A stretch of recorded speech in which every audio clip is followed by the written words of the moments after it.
This is Kevin Conroy, the voice of Batman, and you're listening to Three Black Geeks. I'm the honorary brother. Welcome to Three Black Geeks, ladies and gentlemen. It's D of Three Black Geeks. I'm about to say welcome. Today we are doing something that we love doing here at Three Black Geeks, talking about the Bat. That's right, the man that everybody says needs therapy, but I said he is having therapy. He's Batman. He's therapeuting right now. This is low-key going to be a sort of Batman the Animated Series podcast a little bit. It is, because it deserves to be that too. Yeah, in a way. But yeah, we're going to be talking about Batman Mask of the Phantasm. Before we start, like, click, subscribe, hit that bell, and if you're following us on Twitch, subscribe to our Twitch channel as well, Yeah, Batman Mask of the Phantasm, to me, is one of my top Batman movies, probably like my number one Batman movie all time easily. And that includes live action and animated, if I'm encompassing all of it. It's just because Christopher. And now we're back to where we started. Yeah. I'm saying because you are. I had to give you that look. You're the fan of the Detective Bat. So okay, Bat. just so you know where my rankings are at. So it's Batman Mask of the Phantasm, The Batman, Batman Return of the Joker, Batman 89, and then fucking Jason Todd, Under the Red Hood, and then Dark Knight. Yeah. Wow. Damn, you put Dark Knight that far down? The reason why I say that, I think Dark Knight only gets over because of Heath Ledger's Joker. Exactly. Like it goes into... It's the Furious 7. Like the Furious 7. We call it the Brandon Lee. Stop it. Yeah, it is the Brandon Lee. The Brandon Lee effect. No, it's the Brandon Lee effect. It says a lot, Eris, because I've seen the new Crow remake. Hey, Brandon Lee, you did good, even in death. You did good. Because that remake is trizash. No, you did good, even in death and body doubles. Excuse me, Bill Skarsgård. You would have to get shot in the face. Literally, you have to get killed. Thank you. For people to go, he was so moving in this movie. Well, AD, are you trying to say that Brandon Lee wasn't a good actor? So, Batman... I think Rapid Fire, he's great. No, but Bill was good in Boys Kills World. Yeah, he was. You haven't watched that Crow remake, have you? No, I have not, and I have no intention to. I do not want to watch another movie where I got to watch FKA Twigs try to fucking act. Try to act. Gross. No, yeah, gross. Very gross. I forgot she's black, by the way. I totally forgot. Wait. Stop. Sorry, it's just... No, Chris. I'm finally glad that one of us said it. Because Dee didn't want to say Twig's name because I think it's fucking stupid. Oh, it's stupid. But I was hoping that one of us finally one day say what something need to be said. Why are you on my TV screen? Thank you. Why are you acting? Why? Who are you? Who said brilliant. Love interest. I'm sorry. What white man did you sleep with that said, she's the next thing, guys? She's it. We wanted it. Like we wanted nigger blood, but we needed coated white. That's what we got here, man. Twig, say hi. Hello. I don't know how she talks, but you know what I mean. He's a Brit in some, I think, whatever. But anyways, that was my rankings for the Batman stuff, because mainly the reason why I like Batman Mask of the Phantasm is that it, much like the Batman. Thank you, Brian. Thank you. Nah, much like the Batman. Negroes. Nah, much like the Batman, Mask of the Phantasm finally got the split right between action and detective Batman in a way that I'm like, thank you, because that's how you do Batman. You got to balance it both. And one of the things that irked me with how the Snyderverse Batman was, it leaned too heavy on brooding and I got to beef up and do my P90X in the gym Batman and shit, which I'm like, why? And apparently he uses guns because reasons. Don't forget, Chris. Then, like, what, 2 movies later, suddenly he's moving like Arkham Batman. Right? Like, no, look. 1 movie later, because remember, yeah, BVS was where it was like, oh shit, we got we okay. got it. All No, right. we got it in BVS and we got it in the Flash movie. Yeah. Which I should have been happy because it was Michael Keaton finally doing what I wanted him to do, which was move like Arkham. I'm sorry. Arkham That Knight. was that I'm was sorry. by the way. I'm I sorry wanted him. for No, Eric. hang I on. know what you mean. Let him cook. Let him cook. I wanted him to do it, but y'all waited almost 35 years, way too late to do it. 35 years. You're DC right. Movies. Because the Years. second he did that one cartwheel, I was like, shut the fuck up. Shut the fuck up. It's not even a stunt double. That is pure CG. Like Batman. The No, hold on. second I Not saw Batman, sorry. That's pure CG. That's pure CG. Just like Blade fighting the Blade 2 fighting the 2. Yeah, ninjas Blade in 2 the fighting the beginning. Blood Pack. That was rough. I Very love good. Guillermo del Toro, but that was rough. I That was love like it. what, I 2001? Was that love 2001 or 2000? That was 2002. 2002 CG was 2002. shaky as shit. 2002 had Chris, the Blade word- looking the word like shit is Gumby what during you want, that not fight. shaky.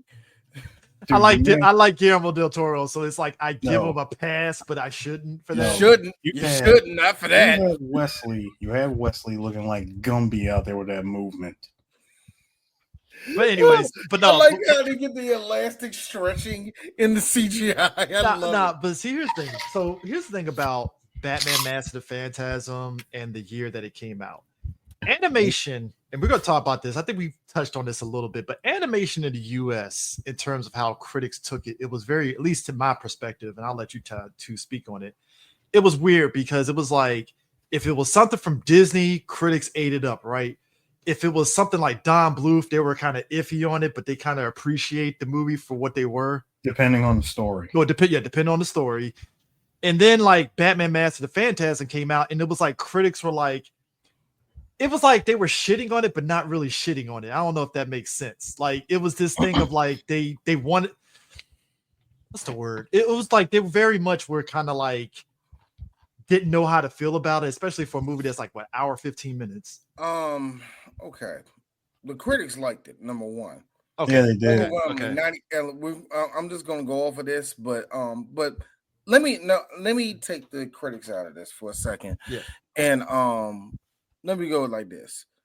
1993, at that point, we were about to get we were doing Aladdin at that point, weren't we? Or we were still Lion was 92. no, we're still coming off of what's the name? We're still coming off of Beauty and the Beast. Yeah. At That was point. 91. That was 91. So was it 92? Aladdin. Yeah. Aladdin was 92. Okay, so we're coming off Aladdin. I'm just trying to make sure. But period. First season of Batman animated series. It don't matter. Actually, it don't matter because during this part of the 90s, you got to understand where the two big animation houses were in America, which was WB and Disney. Disney was in their one of the biggest booms of their history. And Warner Brothers was going over a weird transition, not just in the animation department, but in Warner Brothers in general. This was, you can tell that all the old execs that were there are aging in Warner Brothers at that point. And there was a lot of movement that was going on. Now, as far as the animation side, thank God that Disney, while they had all the juice flowing on the movie front, television was still right for Warner Brothers to do what they wanted to do. Oh, they were. That's why we still had definitely. Tiny Toons. This is why they were still developing. This is what it was developing Animaniacs at that time, and all the rest of that shit. They still had stuff that was pumping out of Warner Brothers because they still had. Tasmania. They got blessed. Yeah, it was Tasmania was out at that time. But they were blessed that they looked around like, holy shit, we got animators. We got good animators. We got good writers. Kids, this is back when animation was hand drawn, and they knew that they had a way. They knew they had a way to happen on television. But here's the thing. But the only thing that was taken aback was they really had no featured films like that. And to me, I would need somebody to know the landscape better.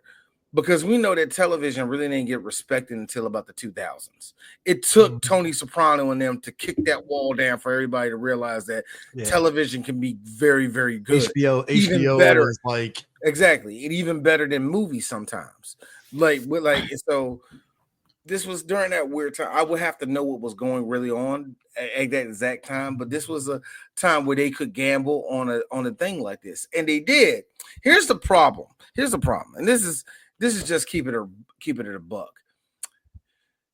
They brought it out at the right time, which was Christmas, but I have a feeling that it wasn't the right time. No. You know what I mean? Like they could have been correct. You're correct. It could have been better. It could have been better. No, D, you're correct on the latter. I've always believed that, number one, who was going to the movie theater on Christmas Day? Now hold on, Eris. People go to movies during the Christmas holidays. Still to this day. No. I'm not talking about the holiday. I'm talking about on Christmas Day. Okay, now on Christmas Day, this movie dropped on Christmas Day of '92. Back in the day, I did. Depending on the movie, I went there. I actually went there Christmas Day. But that being said, depending on the movie eras, back in the '90s, you could drop it on Christmas Day and you get people to show up. They still gamble on that every other year in Hollywood today, which is stupid because now nobody's gonna go. Back then, you would because family might be in town. Or it'd be a good family activity to do after open up presents. It used to be a novelty, not no more. But I want people to understand. Look what it was going up against opening weekend. You're talking about Mrs. Doubtfire on his 5th week. Mm-hmm. You're talking about the Pelican Brief, which was a big movie for Denzel and Julia Roberts. Tombstone on its opening weekend. Wait a minute, Tombstone was coming out that weekend? Same weekend as Batman. Sister Act 2, Back in the Habit. Beethoven 2nd. Wait. Go back. What about Sister Act 2? Sister Act 2 was on its 3rd week. A movie that 3 Black Geeks will be doing next year. Beethoven 2nd was on his 2nd week. Wait. Beethoven was on his 2nd week? Yeah. Damn. And then Grumpy Old, by the way. Yeah, the sequel. The sequel was on the 2nd week. To D, what D remembers, because I blocked a lot of Beethoven out of my brain, that was the one that slapped. It was the second one. If I am mistaken, I could be wrong. Another one for the boomers. Grumpy Old Men opened that same weekend as that movie. I didn't laugh at that movie. Okay, real quick. I wanted to because I thought it would make me feel older, and I didn't laugh at it. Real quick, I will say this. That original. Grumpy Old Men and Grumpier Old Men. It's if you're a fan of Walter Matthau, you'll probably it's funny. It's a very weird old people humor, but it's funny in a way. I gotta be real with you. Yeah. Walter was old as dirt when we were kids. Oh yes, that's how old that's a Morgan Freeman shit right there. That was Walter Matthau was that fucking old. He may be old, but you want to know what will forever be funny to me? Walter Matthau with chiclets. Oh yes, Dennis the Menace. CD, even you. No, I'm laughing because I love that movie. By the way, I'm laughing because again, remember the thing I always say: when you look into the abyss, something staring back at you.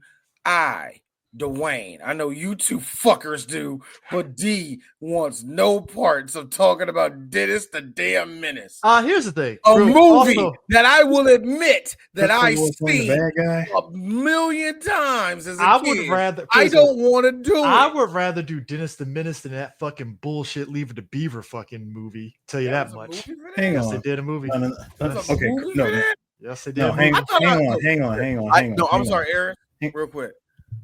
I thought I fucking made that up. No, they did. There was a Leave It to Beaver movie. Now, Chris, hang on a second. Don't say. Same era as the Beverly Hillbillies. Now, hang on, Chris. Don't say nothing. This one's for D. D. No. Proposition. More like no. More so a choice. See, you say that about Dennis the Menace. But would you rather us discuss Dennis the Menace or Page Master? Ooh, both Christopher Lloyd films. Yeah, I know. What was the reason? I had a reason. What was the reason? What was the reason? Here's the thing. No. Here's the thing. That's my answer. No, you got to pick one. No. I will take unsavory Christopher Lloyd and Dennis the Menace any day of the week. Dennis the Menace or Page Master? Which has more meat on the bone? Because both of these motherfuckers, because both of these motherfuckers are white lady chicken breast. They're thin. I need you to decide. I feel Dennis the Menace got more meat on the bones than Page Master, to be honest with you. No, shut the fuck up. Now, hold on. This is how you split shit, people that want to know how three black geeks come up with shit. Which was the bigger train wreck? Hold on. In the eyes, No, I won't go that far. Which one left the biggest skid mark? Here's the thing. Page Master is forgettable. Very forgettable. That's forgettable. The reason why. People remember Dennis the Menace only because of Walter Matthau. I actually challenge you that no one talks about They do, because guess what? Videos are being circulated. Talks about this. Videos are being circulated right now, and Sue knows this, of that scene where Dennis is feeding fucking Christopher Lloyd beans and shit. And everybody was like, "That was Christopher Lloyd." And everybody was like, "The kitty rape." Look, the kitty rapist, right? Yeah, that's what I said. That these were both Chris Lloyd. Movies. Wait. Actually, here's the thing. I think I found the errors. I think I found it. We gotta talk about that slasher. Yeah. So, but here's the thing. So, like, white boy antics. Oh God, fuck you! I don't want to do Dennis the Menace. No, see, Chris is making the argument for us doing Dennis the Menace. I just gave you a choice. I said you either choose Dennis the Menace or Master. Yes, both Chris Lloyd movies.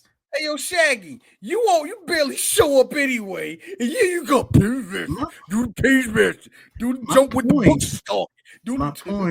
My point is, with Page Master, that was probably it's one of the most forgettable Macaulay Culkin movies. That was a paycheck to pay off his parents' house. I don't know. Well, between that and Goodson, I will say this.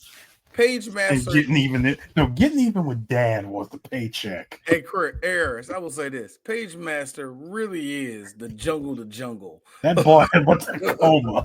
It is the jungle to jungle. Can I point out? Hold on. I know we're deviating off this and stuff, but we have to have a conversation. No, we're in it because all of this is the clamshell kids shit that we saw as children. So yes.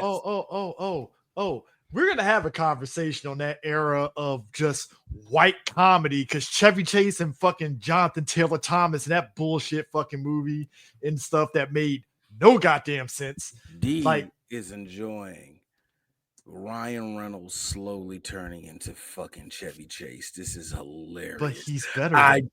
Hey, Chris. He's not racist like Chevy Chase. Hey, Chris. Give it time. We're going to be like, look, Eris, Chris, give it time. We're going to be sitting there like, Ryan really hates the Asians.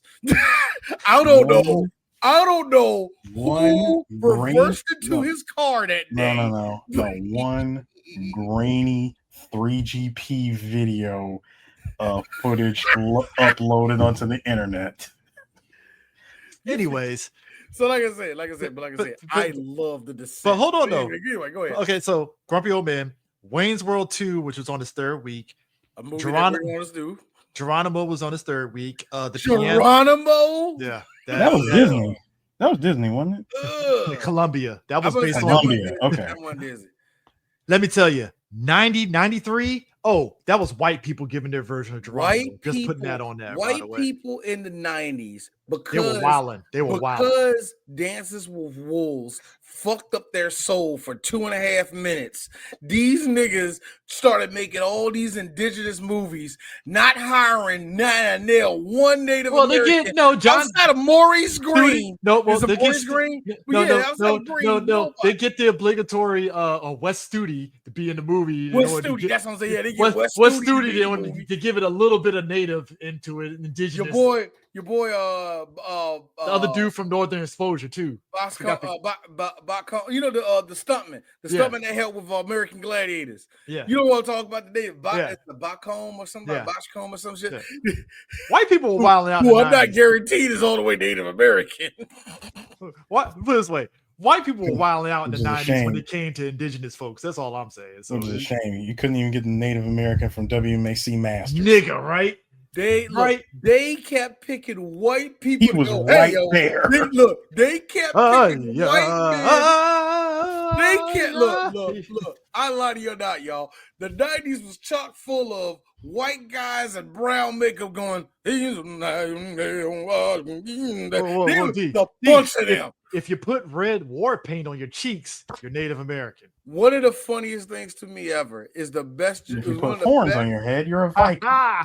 One of the best Storming the Capitol. One of the best Jewish jokes ever. And you happen to be vegan.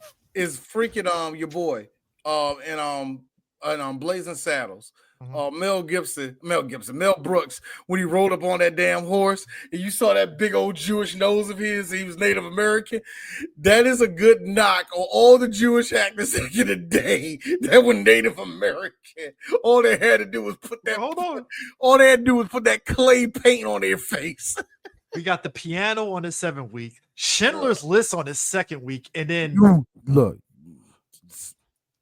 Them Jewish people dying, nigga. Y'all ain't winning nothing. And Batman Mask of the Phantasm hit number 11. That's a heavy number 11. Now, granted, it made budget at cost $6 million to make. It made $6 million. No, it didn't. It did. Counting home video, it made its money. It made its budget, but at the end of the day, at that point, WB was like, "There's a reason why this." But there's a reason why the second movie with Mr. Freeze went straight to direct to DVD, because they were like, yeah, we're not going to put this out in theaters because we barely made our money on that first one. Well, number one, you had a failed marketing campaign for this movie to begin with. It barely, because here's the thing. Number two, hold on, Chris. And number two, this movie, Mask of the Phantasm, was originally planned to be a direct-to-video release to begin with. And it makes sense, because here's two things about this movie. I think it was, to me, seeing it in theaters, it's definitely an experience, because I think Phantom, years ago for the 20th anniversary of this, I actually saw it on its 20th anniversary of this. So this would be 2013. Yeah, 2013, I saw the 20th anniversary of this. It's definitely nice to see it in theaters and stuff. But I can also understand, like, all right, I can see how this could have been a 3-parter for like the second season of Batman animated series. Definitely easily. It plays like a 3-parter. It could be a 3-parter easily, but I see why they wanted to do a movie, because it still works as an hour 15-minute movie.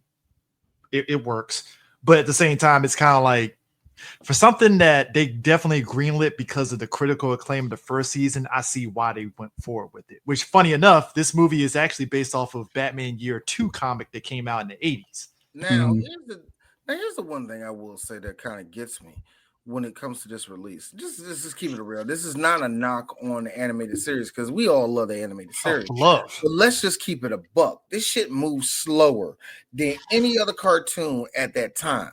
For kids, it just moves slower, and that is a 2-parter thing, because we know where we're sitting up right now in reality of what happened with all of this that went down. I hate to be this person, but Batman the Animated Series went from being popular to almost just for the nerds, because it was made a certain way and all the rest of that shit. You had to grow up to like this shit. But it was it's also because the it thing. Just moves a lot, just because it moves a lot slower. Well, it's telling. But look at all the other cartoons that were out at the time that had action in it. They move way faster than fuck. Street Sharks moves way faster than this. Because Street Sharks is trying to sell toys. That's why. Yeah. Hey, Chris. You mean to tell me you didn't see this and the kids didn't want that mask? No. I mean, look. Like this. No, Chris, here's you. Not a lot, did I know. But you gotta understand. You mean this future? Sorry, you mean this future 1950s Grim Reaper mask? I mean, look. Let me tell you something. Like, I think it's funny. I had to tell my wife this and stuff, because she finally was like, because she has a perception of animation in a sense of it's kiddie, but then when I was explaining to her everything about Batman Mask of the Phantasm and the Batman animated series, it's like, now she gets it. Because the thing of it is, when people think animated, just be real. If you told somebody, oh, hey, watch this animated thing. You know, some people get like, I don't want to watch that because it seems juvenile. But then, like, if you sit them down and say, hey, watch Batman Mask of the Phantasm, there's a lot, like Bruce Timm, the way they write this, even in Superman the animated series, he did the same thing where it's like there's a lot of adult stuff that runs majority out of both animated series, way more than just it's for the kids. Like kids can pick up on certain things, but like there's one episode of Batman the animated series I point to. I think it was a Baby Doll, right? The girl. Yes, Baby Doll. That's a good that is a serious, like, holy shit, this is like some deep shit here. Like I will give you a deeper one than that. Batman's dream that he couldn't get out of. For Chance to Dream. Yes, that one. That one's probably the deeper. Oh, yeah. And I give it to you a little bit. I give you one that happened on a future series. Remember the episode of Justice League where Mongo had you put the thing on Superman. Chest. Yeah, he put that thing on Superman, and Superman had a full-on sun, and they were about to see Krypton dying. And hugged his son as he had tears coming down his eyes. Like, holy shit. I appreciate any animator to this day. The reason why even though I wasn't a fan of Steven Universe, they punched the kids in the chest. Even like Adventure Time, they will find a way to punch the kids in the chest. Regular show sometimes too. Regular show will slap you across the face. Like good cartoons, even on Gravity Falls, they will find a way to it's kitty, wham! Like somebody died or something was taken away, or oh my god, I don't think I was supposed to see this shit like that happens. I want to mention some Batman ones that hit. One in particular, Night in Crime Alley, the one where Commissioner Gordon got gunned down. Yeah, woo. Yeah, that was kind of like holy shit. Like the other one where Batman gets himself kidnapped and taken to that rock quarry. Human trafficking. The human trafficking episode, which I didn't know that was. You know what's funny?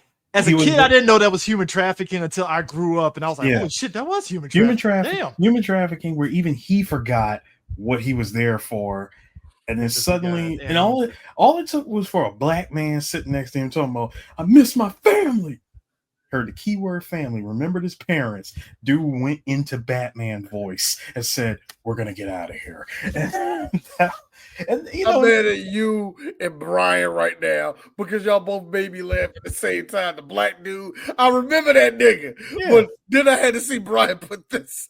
Hey, Exo Squad. Hold on. I'm not finished. I'm not finished. Any of the episodes with Clayface. I didn't like none of the Clayface episodes. I did. One in particular. No, D. I'm gonna give you a good one. I'm gonna give you a good one. I know you don't like I know you don't like Clayface, but I'm gonna give you a good one. Fuck you. I love Clayface.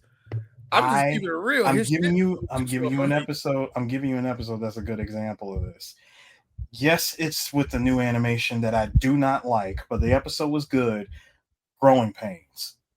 Oh yeah, with the one where Robin finds this girl and she's running away from this guy. You thinking maybe it's her abusive dad, and you come to find out she's a part of Clayface. Oh yeah, which was connected to the episode when his body completely deteriorated in the rain.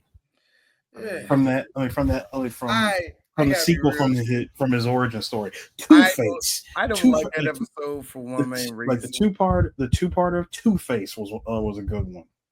But I don't like that episode for only one main reason, because the 90s love doing that shit. Just doing that shit. We're like, I'm not real. No, they love doing that shit. Ghost in the Shell probably did the best one, because it was like, so this nigga been fucking. So this nigga is literally just fucking the ghost. He ain't fucking her. That's the weird part. Dude, the first Ghost in the Shell. That was the blink, because you see all these dead robots, but yeah, he wasn't sleeping when it was like, oh my god. Okay, I was like this shit deep. This shit deep. over the Edge episode. Oh, dude, with the fear gas, anything with the fear toxin shit, where it was like, oh shit, you thinking fucking Batgirl got killed, and it's like, oh shit, Commissioner Gordon gets Bane to fucking bring Batman. I'm like, goddamn. Like, The point is, kids can take it. Like, Yeah. like kids can take it. I think, but here's the thing, The though. man who killed Batman. Just because kids can, but here's the thing: just because kids can take it doesn't mean it's going to sell. Because, and I've said this with you, Chris, when it comes to every comic book movie, just because that shit worked in pages, don't mean it's going to work on that screen. Just because comic book logic flies over there doesn't mean the comic book logic going to fly over here. Just because kids connect, watch that show every Saturday, every weekday, doesn't mean they're going to be pressed to go to the movie theater. And I think that's the real big thing. And that's the thing about this movie, because the big thing about this, it looks just like a regular episode. Because here's the thing, this movie is, in a way, because the one thing about Batman animated series that I love is that you're jumping right in. Batman is already Batman, right? And I think the first episode was on Leather Wings, right? No, so wait, when the first episode? Yeah, it was on with the Joker. No, it was on. No, it was on Leather Wings. I'm sorry. Yes, it was on Leather Wings. So, Master of the Phantasm, in a weird way, is sort of a backdoor. How did Bruce become Batman in a weird way? Because it's basically Master of the Phantasm takes pieces of Batman Year 2 from the comic, just in terms of like the stuff with the Phantasm being sort of like the anagram for the Reaper that was in the comics, basically, because the Reaper in the comics was killing gangsters and Batman was being blamed for it and all that stuff, blah, blah, blah. So Master of the Phantasm was pretty much doing the same thing. And the thing about this movie is that it posits the idea of Bruce, can I not be Batman and actually live a normal life where I'm about to get married and everything? Even to the point where, like, I think I said at the end of the last episode, where it's like he's crying in front of his parents' grave, like, please, can I have a happy life? And it's like, when he said things are actually going right for me. I'm not having nightmares anymore. Like, this is actually like a chance for me to be happy. The police can handle it. I can give them as much money as they'll ever need. Hold on, Bruce. Yeah. Wait, Bruce. Real quick.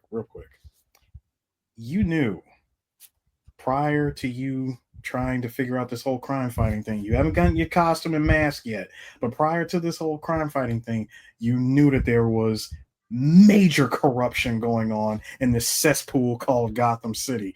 You really think that your millions of dollars to the police department is actually going to go to the police department? When it's just Harvey Bullock, Renee Montoya, and Commissioner Gordon is probably the good cops. Give or take maybe 10. And depending on who's writing the story, your boy Bullock might be crooked. And here's the thing you missing, though, in that whole little thing.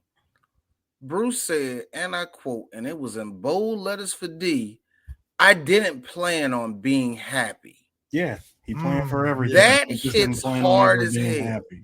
That hit hard as hell for one main reason. Like I always said, Batman's way of being therapeutic is being Batman. That being the force that he doesn't see in the world. He wants to be that change. In doing so, he didn't think I can have a family out of this. I can be better than this. And now I have to direct myself as a person in a different direction.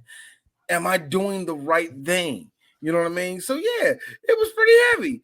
And then here you come your girl Andrea out of nowhere. I think they sent me. I'm like, oh, shut the fuck up, girl. You just swoop it in. I'm gonna allow it, but you just swoop it in. One of the things about this movie, I remember the trailer, because the thing of it is, Fox Kids at the time, this is coming out the first season. They were probably that was probably the only place I saw advertised before this fucking movie was on Fox Kids. Like, it was literally Saturday mornings and weekday afternoons. They were like, go see Batman Master of the Phantasm. I didn't see it marketed no other fucking cable channels. That's the thing. You know where I did see it? You know where I did see it advertised in 2 months almost 2 months in a row where I seen it advertised in Disney Adventures.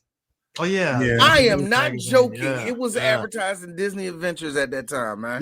Disney Adventures, and if you happen to watch Fox, was it the 2-hour Fox Kids block? They showed Yeah, the Disney afternoon. It's like Fox. Not Fox the Disney. afternoon. Fox Kids afternoon. The Fox Kids the Fox Kids afternoon block for 2 hours. You're gonna see the commercial at least 2 or 3 times. Now I will admit, like the whole idea of the Phantom being sort of like at odds with Batman, I did like that idea of it because it's like here you have this character who is basically killing criminals, and Batman's catching the blame. And I there was one line from what was Abe Vigoda's guy that he voiced? Salvatore Valestra. Salvatore was like, I mean, Batman used to like bother us, but he never went this far with this shit. It can't be Batman. And I was like, that is true, because Batman will give you a little bit of like, all right, man, just cut the bullshit. Don't do this, and I'll let you do what you need to do.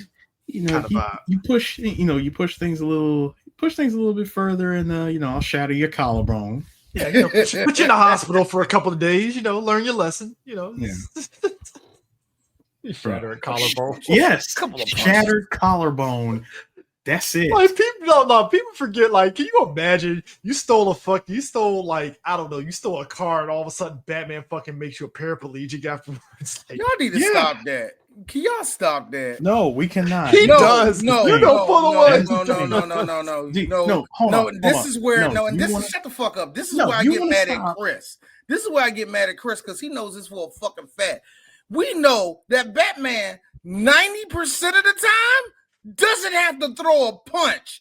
Him just showing up, people's like, fair. They're like, you got it. But that 1% though, there's always that one dumbass. There's always that one dude that says, I'm the one. There's always one. That's like, how it is. Comes the Batman. And guess what? The ones that say Batman, yes, trying to look like your boy. And guess what? The ones that say, and guess what? For all the ones that say Cowabunga, it is. See, here's the thing. Then on top of that, hold on. I'm mad that we didn't prepare ahead of time. And then on top of that, the ones that he catches and goes, all right, I guess you're gonna be the one I'm gonna get some answers from. He decides to back up the double tire of the back tire over the dude's head. Talking about. Y'all need to stop. Nah, the closest you get is or my other personal favorite. Where's the Joker? All right, I'll tell you where he is. Thank you. Eris, all right. I meant to tell you this when we was in the day. Yes, I need to stop that. The only reason I get defensive is because I'm flipping through a whole bunch of TikToks of uneducated motherfuckers going, the Batman, he doesn't give nothing back to Gotham. The Batman's a billionaire. He thinks he's I'm so tired of them. So I'll be going through a bunch of that because Eris. Well, these are the same people. You and I, because Tom King is apparently a bigot, and I'm like, where's the proof? Like, how? I've been going. Look. The point is this, Chris. I always allow your heroes to take 1 to 3 punches that you always throw at them, and everybody loves making fun of Bat because one of my favorite versions of Batman is literally. No talk. That's literally one of my favorite versions of Batman. So, but like good example, Eris and me, we love Michael Jackson. He getting all these jokes about his dad slapping him upside the head, and he getting every joke. He getting every good joke. And Eris knows I got good ones. I don't drop them a lot, but if it's a good joke, like, hey Michael, what's over there?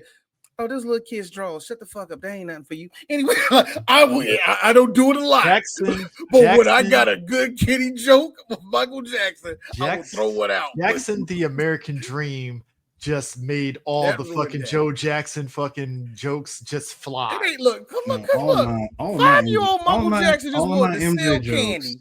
No, all of my MJ jokes was always him being this close from pimp slapping everybody in the studio. I mean, look, that's solidified. Always all that shit, and when he slapped somebody, he realized he shattered the fuck out of his hand. I'm gonna be real. This is when I knew that you could tell Michael wanted to slap the shit out of everybody in the room. We are the world. World. Cyndi Lauper, and then And then Mike is like, "Are you fucking kidding me?" The three singers, Mike right here. Everybody else that had to go after him, bro. When he did this look. Side note: Dan Aykroyd is so lucky he wasn't singing. He was just there so he can collect a check because he didn't sing not a fucking note. Me and Eris, that's one of our favorite jokes of all time. At the end of all that, Quincy, yeah, man, I'm gonna see y'all later. Hey, look, I'm gonna see y'all later. Hey, Q, real quick, what you want, Smelly? Close the door behind you. Man, them niggas getting on my last nerve. Who invited that bitch? Michael's whole voice drops. all of Gary. No, hold on. And we know Michael Jackson, Eris. Here's Quincy. Are you rolling up the weed? This is my first time doing it. I'm mad. Nah, see, the reason why I make going back to Batman, though, the reason why I make the jokes, there is a splash page in Grant Morrison's Batman run where it's Batman doing the Doom foot dive into somebody's back. And I was like, hey, yo, man, that was unnecessary, but that looked dope as shit. I ain't gonna lie, right? Here's the reason why we feel this way we feel about Batman. Batman, unfortunately... Eris is done. Eris, if you can find the splash page on Google, it's fucking hilarious. It's the fact that Batman crippling people is hilarious. It's dope as shit because it's that cape flapping with the No, Chris. That's the thing. I don't even need to look. Like I've seen it before, but trumps it is that is the guy that makes those Batman videos where he always says, "Yeah, I have no problem helping out the needy." But you forgot to say thank you. And you see the back heel come directly down. It's the back heel. It's the back. No. And then both feet literally leaping into the air and hitting the camera. Nah, it's this one. It's the drop kick. No, like I said, it's fun to make that's what I like. I like making fun of Batman. Oh, I like making fun of Batman. He don't talk to none of the bad kids. Sex with Batman is amazing, but there's like zero cuddling afterwards. You know what I mean? The whole thing with Batman, best episode of the animated series, and I know it's in the 4th season. I know, but like. It's ridiculous. Look, let me get this right. All of the animated series, even the fucked up animation eras, was awesome. No, right? I never said the episodes weren't fun. I just didn't like the animation. The one thing that blew my mind as a kid, when Dick Grayson quit as Robin and became Nightwing, he decked fucking Batman. I was like, oh my god. And we had to find out through a flashback why. Also, I heard somebody say it took half of season 4 for us to get to that point. Like, so that's why he quit. So check this out. My man was taking his job a little too serious. I also had to come across. You gonna beat up a husband in front of his family? I had to come across a person that wife said, and kids right there. Of all of the Bat family, I would face Batman. I'm like, why? Of all of the Bat family, why do you want to face Batman? His excuse was he thinks Batman really is a bitch. I'm like, no, what? Here's the thing. And Chris, here's the thing. I think, look, there's 2 things that Batman does very well. There's 2 things that he does well: detective work and being Batman. And you know what the being Batman part is? The shit that's gonna whoop your ass. And there's something. Look. We give Prep Time too much credit, but here's the thing.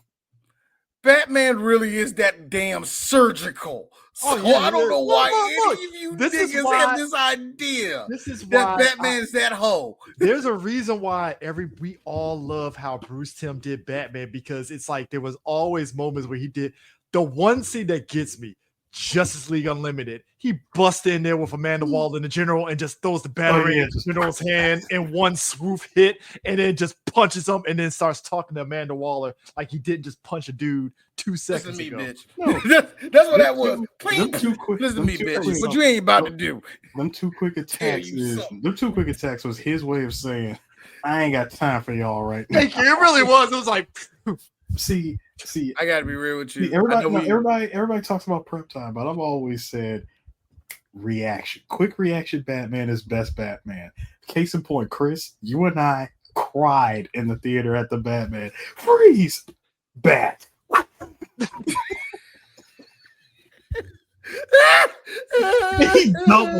He did the double overhead throw. He double overhead. He axed through that shit. Thank you. He axed through an actual bat at the cop, and you heard that ping.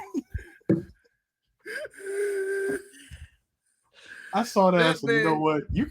We can stop the movie. That's right here. This is not right here. Here's the funny part. Here's real quick. Let me just run through that real quick. So, Batman, Nightwing is just as bad because Nightwing's the replacement for him. Thank you, Nightwing. All right. I can beat Tim Drake. No, you not, because Tim is a fucking psychopath. Get him with them sticks. I can take Red Hood. No, you not. Tim Drake. That is Donatello with a cape.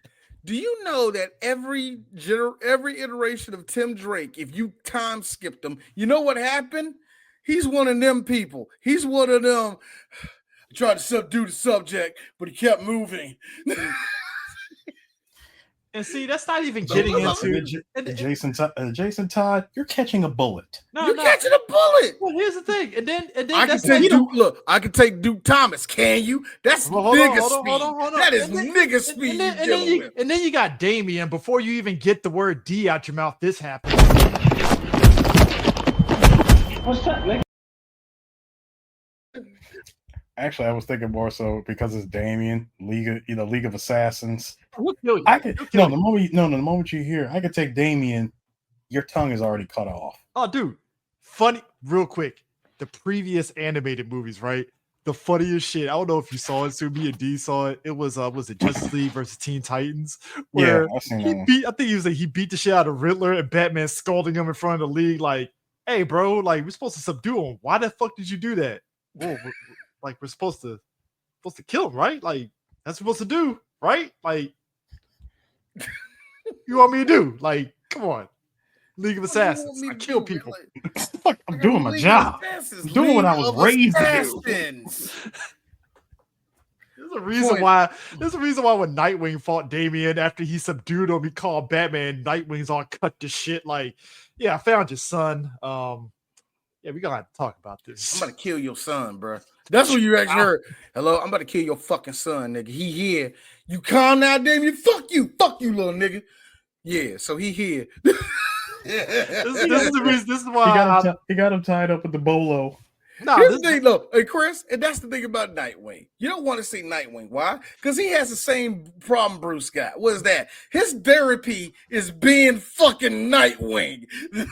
That's your problem. Even when he was secret agent, Dick Grayson, was still murdering people. He was still on. Nah, every person I punch is the Falcone family.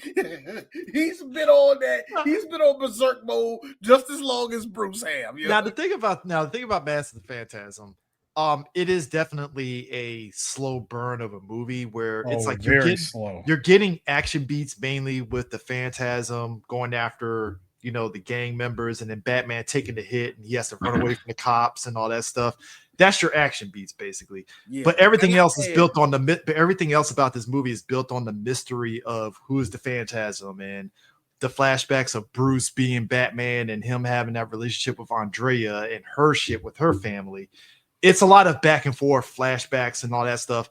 And typical Batman Joker factors into it, which I thought the most amazing thing about just outside of this movie, even in the show, is that we get glimpses of Joker before he became Joker when he was a gangster.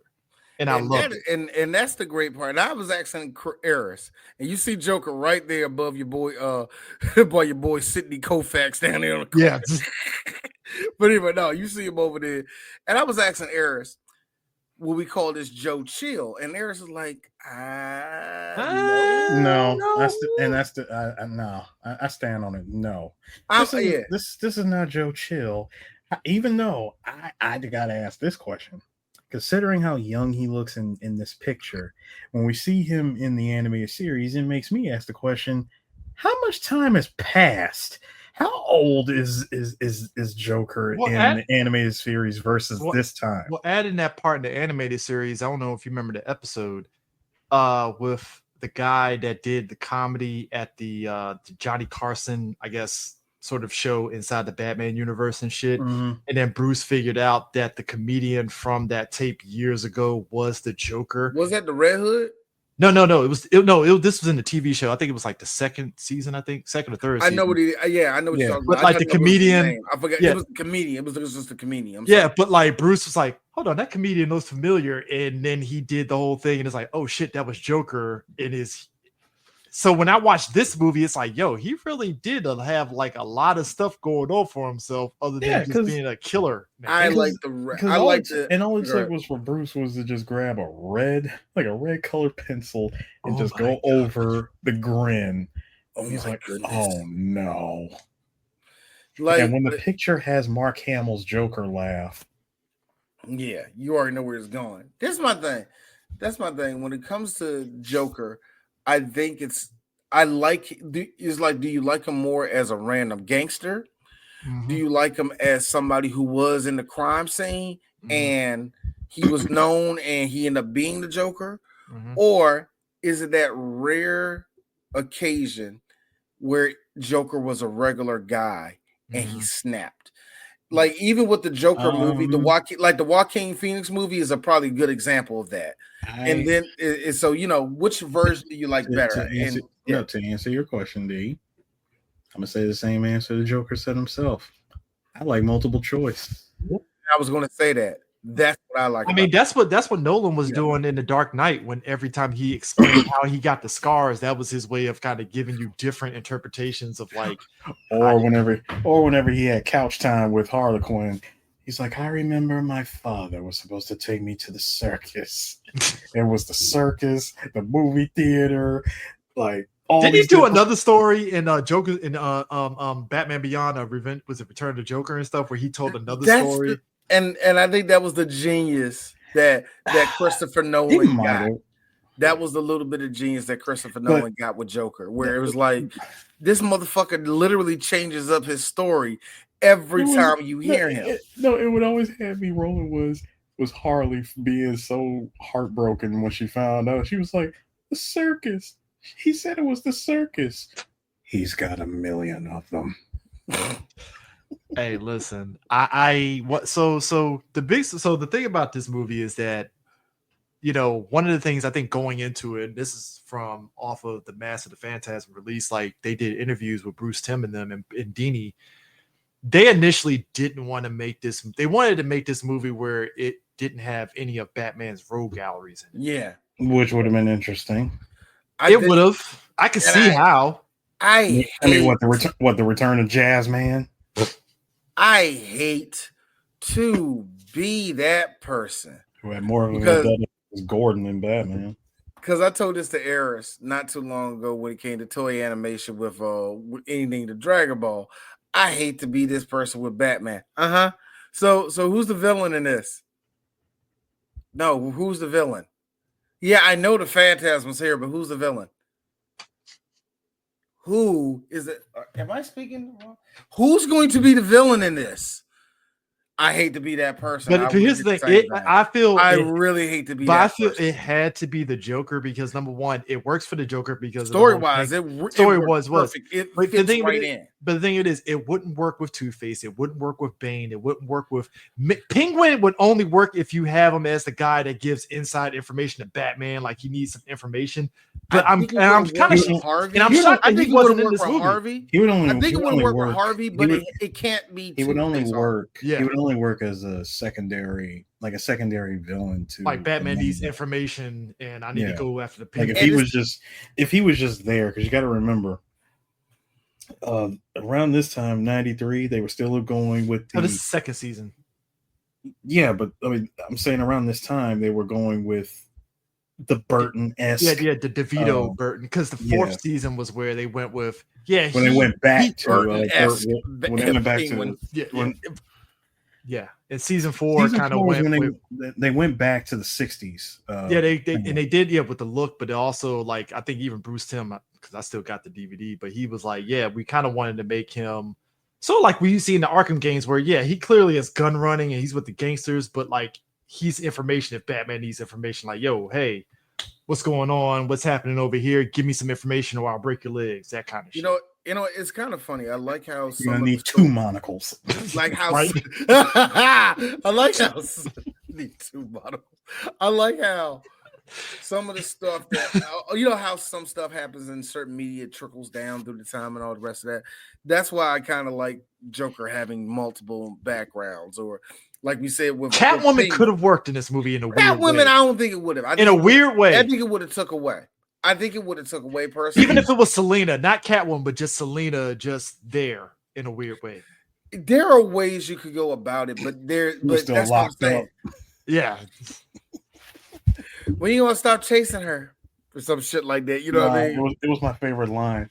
Oh my God, you still so you really do care. More than you'll ever know. Can't be real. Catwoman and Batman is the most toxic ass relationship that everybody wants. Here's the funny thing. But it works. It's a weird toxic relationship that works. I hated every second of what Tom King did. You want to know the sick part? It made sense. Yeah. That's the part. That's the biggest pill of that. The last 2 issues of that Batman run can go fuck off for D. But you want to know something messed up? Much like the way The Sopranos ended, where it just went to black. It's genius. In this case, I want to say it's genius, but it's like, hey, Batman still needs to Batman. And this sucks, but we need something to make it. We need somebody to fuck it up for Batman. Now, yeah, you picking Bane of all people to do this was weird, but at the end of the day, yeah, Batman can still Batman. I hate it when comics have to make that choice. You know what I mean? I think that's what you the thing. have to make that but choice, I think man, that's because what outside of that, you would have to do something monumental to the character. And if you ain't got nothing that can match, it's gonna suck, man. That and also I think publishing kind of fucked it up. I have a feeling. I have a feeling behind the scenes, Tom was like, "This was the best I could do because they wouldn't let me do this." But I think that's what makes it interesting with Andrea, because spoilers, Andrea is the Phantasm. So, like, Andrea is sort of like the Catwoman-esque aspect of it in a way. So I like the fact that it's. If I may, go ahead, Chris. If I may. Earlier we said that the Phantasm is pretty much doing Batman's job except killing them, right? Killing all the gangsters. So here's my this is just my question. You know the amount of gangsters that are getting off in Gotham by whether it's the Phantasm or their own infighting or rival gangsters or whatever. The fact that Batman gets blamed for it, I would personally like to say that if Batman decided to say, hey, you know what? I'm not going to sit here and take the blame. I'm going to confront this. And the Phantasm and Batman have one good conversation, and that conversation leads to this. Hey, listen. Let me tell you something. Let me tell you something. Crime in Gotham be non-existent. Here's the thing. I always hate how we have to come. It has to be your morals at the end of the day have to match Bruce's. It does. I always hate that when it comes to any team up. This is just not with Batman. This is with any team up. Unless they have the same moral code, it won't work. Now, every now and then, you could put a Deadpool with a Spider-Man and it'll fucking work because both these motherfuckers don't match.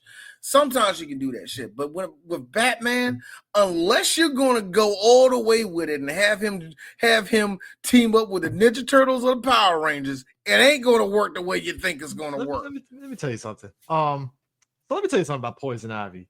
When we talked about episodes of the animated series, I think the most fucked up episode, but also sad at the same time, Poison Ivy grew a family. Literally, baby. It was a fucked up episode. Remember I was talking about earlier about kids being able to take certain shit. There was something that happened on Steven Universe with one of my favorite girls in Steven Universe. So it was Amethyst. Mm-hmm. Amethyst did a little thing where she turned into Steven's dad. She turned into Steven's mom in front of her dad. His dad was like, hey, yo, chill with that shit. She's like, what? You don't like it when I do it? I'm like this. Kids are watching this episode, nigga. What the fuck? In that, and so the same what the fuck I get with it when she grew a family. People are like, oh no, I need you to realize how fucked this is, okay? How you mind this controlled a situation man. is. You mind controlled a You man, mind and you controlled that made motherfucker. kids from plants. Made kids, mean you manipulated his mind to think he had children. And you manipulated Batman until he picked up on what the fuck was going on because. Well, and I think the that's plot, what makes because the plot kind of dictated that he did. Yeah, that. yeah. Because like, but like she made Batman believe like, damn, maybe she is legit. Fuck, it's maybe I'm stupid. Episode, bro. To be fair, who did it worse, Ivy or Baby Doll? Because Baby Doll literally captured her entire co-stars TV family to be a family. And keep this in mind. The show had been off the air probably for a decade plus, so everybody got old, except her, obviously. If they still wanted to be a family. Hey, yo, when she did the Nino Brown tears clicking the fucking gun to Batman, I was like, oh my god. That's what I'm saying. They're just shit. The image of what she saw of herself, of what she would look like if she didn't have that disease. Whew. Oh god, that hurt. That's what I'm saying. You can't. You there. We say kids can handle this shit. Yes, they can, but it's up to. God damn, I hate saying this because I don't check this with my own kids. It's up to your parent to help you out through some emotions like this shit. I will never forget the Baby Doll one because I could when I saw it as a kid, I could take it at the time, but even as a kid, you kind of know the ramifications of Especially what the fuck is going on. You know what I mean? Look. Even as kids, they like listen. We have seen shit as kids. It flew right off our heads, and we seen it years later, and we act like we always fucking knew it. But you really gotta take yourself back to the point where it saw you. Either it scared you or it excited you because you didn't know what you were feeling.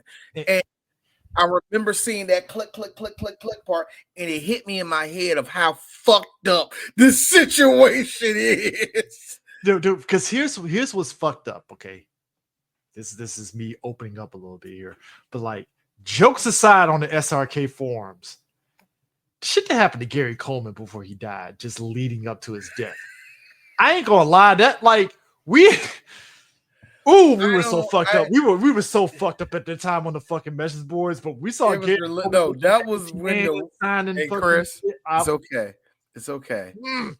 It was during the wild west of the internet. Y'all don't want to know the effed up shit we used to type to each other and say about people. That's why I hate social media, because now we all can see it. You know what I mean? Because message boards regulated you to where it's like, hey guys, you went a bit too far. Stop it. You either went a bit too far, or it stayed in that niche message board where not the world didn't fucking see it. I think about the Baby Doll episode. I think back to Gary Coleman. I was like, oh my god, Gary Coleman had a Baby Doll moment, and damn. I think shit. Even the episode with your boy Scarface is a fucked up episode. Dude, the idea of Scarface, a guy who is the most quiet, timid man, and he's holding a puppet that is like the evil incarnate of his head. The question mark? No, here's the part that got everybody messed up. The Tommy gun going off and destroying the puppet. Nigga. Us as kids seeing this. Again, Clayface bashing the TV screens and electrocuting himself.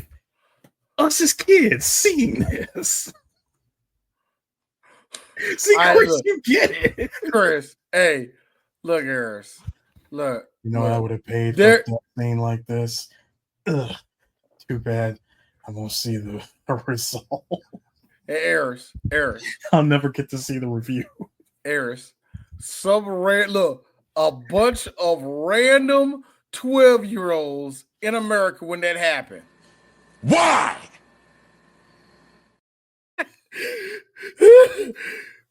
We didn't get why he threw that whole clay hand into that TV. Now here's me. Hey, let me grab on. Let me join you, nigga. All I'm saying is, hey, ain't gonna lie. Greatest death scene ever. Ain't gonna lie though. when Bruce Timm and them were animating that scene of Andrea and Joker with the tooth missing and him laughing in the fire. Hey, I ain't gonna lie, this is Bruce Timm in the studio. You ain't nigga. The laughter, no, the fire in the background. The fire. Joker laughing. The orchestral music. Oh yes. Oh man, listen. If you saw the okay, I ain't gonna lie.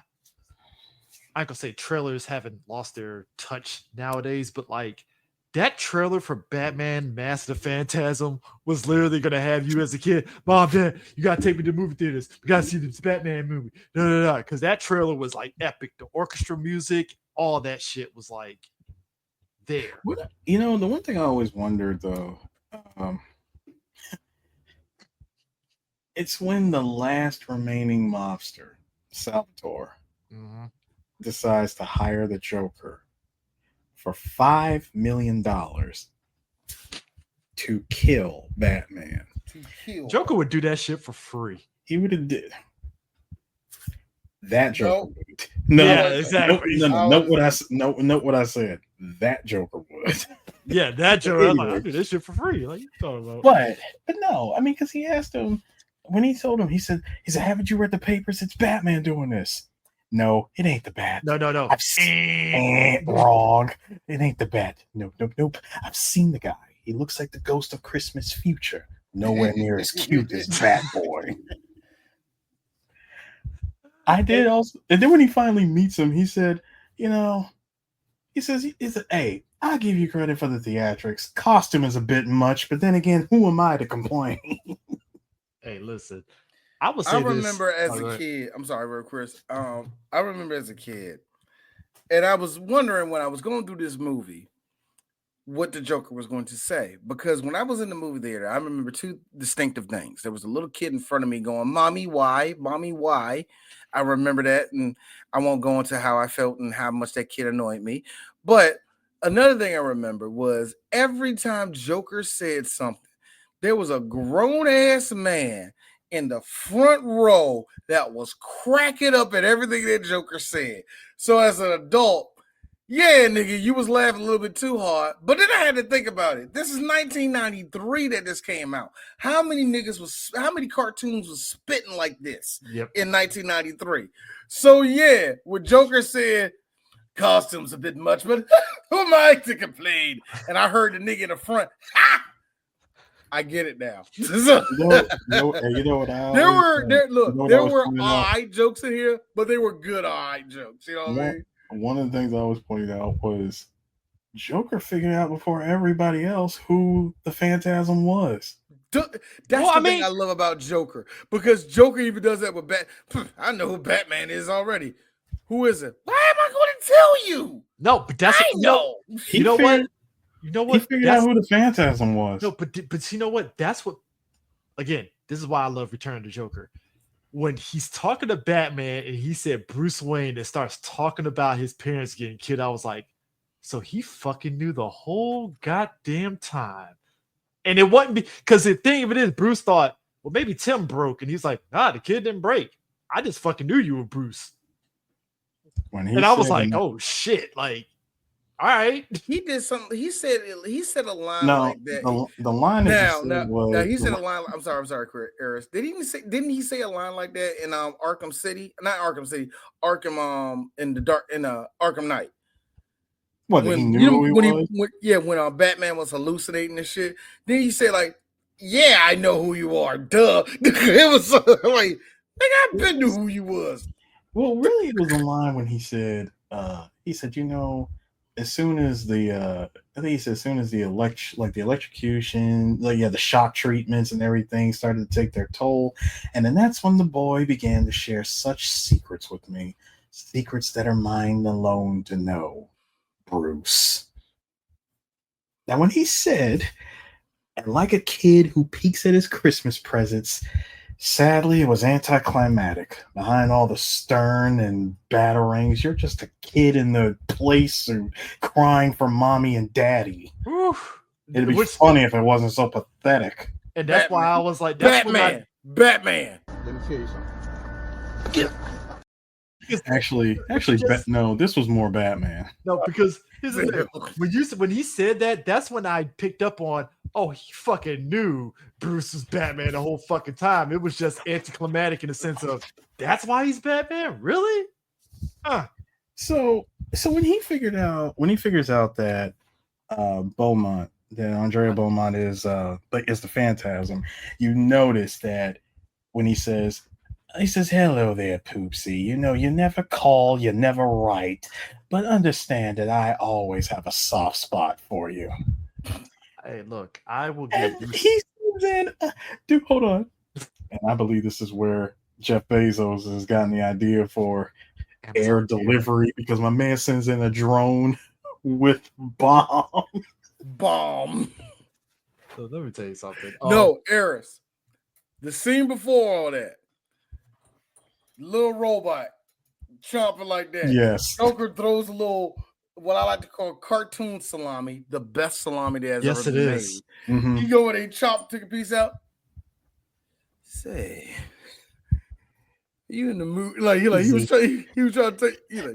So, feel like warming up that midnight oil tonight. All of a sudden, you walked in. Of course, company 80 something. You get he says, "Ain't it all?" Company Yeah, he's like, "Ain't it always the way you get in the mood and company shows up?" To me, that was the funniest joke. That was like. There is something about animation that I love, again, about Batman animated series. There is something blood, but also there is something creepy about how they shoot, how people get hit with the joking laughing gas, and it's done in such a sick, sadistic way visually. Mm-hmm. And maybe because like when Reeves gets hit with the fucking joking thing, and it's like this, it's juxtaposed with like the background being in the dark and shit. And you see him like really laughing, like this is kind of disturbing laugh.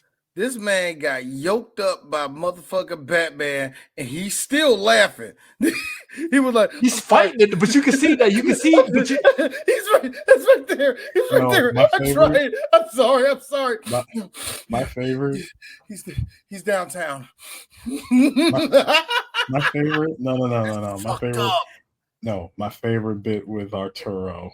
Because my man is like hopped up on Joker laughing gas. Well, isn't he kind of like on a calm down?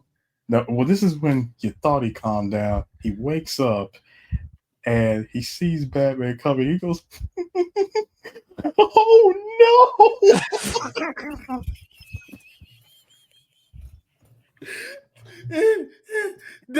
Look, Eris. I've been made for the same.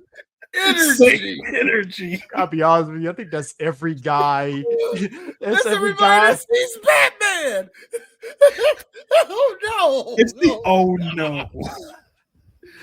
I gotta be honest with you, man. Like, no. See, I stop laughing, and the fucking bat shows up. And when I say bat, I don't know. Cold sweat and all. All right. Now, when D says bat, there's a difference between the Batman and the bat. The Batman is the detective. The bat is all of a sudden this nigga that's Brock Lesnar coming through in a cape. Full black Air Force energy. I ain't gonna lie, it's true. When you sat there and said, it's Batman laughing. I gotta imagine somebody that jumps the turnstile and fucking like in the metro station. All of a sudden, oh shit, he sees like a silhouette of the bat. Like, shit. Nigga, I made it on time. You just see the thing in the background. If I could look, all you see in the background is literally purr. It's like I got my leg broken because I just fucking didn't want to pay $2.30. I love bullshit. Let me make it very clear. The scariest Batman appearance is no music. Nigga. Actually, let me be real. No music. It's just him. I am sick to this day. That's why I'm not sick to this day. That's why I love the Batman for that moment he gave me. It didn't have to do much. All you did was doom, doom, doom. And all you heard was footsteps. And I'm like, I already shit my pants. I'm done. I can't do it. I ain't fighting. Look, Eris, I am bigger than Robert Pattinson. I ain't fucking with that nigga. You fight. Bulletproof bat suit. Nah, buddy. Nah, me and D, we were sitting there, right? All of a sudden, Crack. No. It's before that, because again, like you said, D, it's always that one person in the group. It's fucking Batman. What's he gonna do? As soon as he did this, you just saw it hit X to parry. Triangle. Hey, that one kid that was sitting there, that one kid that had the tear going down his ass, like, oh no, oh God, no. Like I said, this is the thing that always makes me mad when everybody brings up Batman breaking somebody's sternum. A-cab Batman? Like, yeah.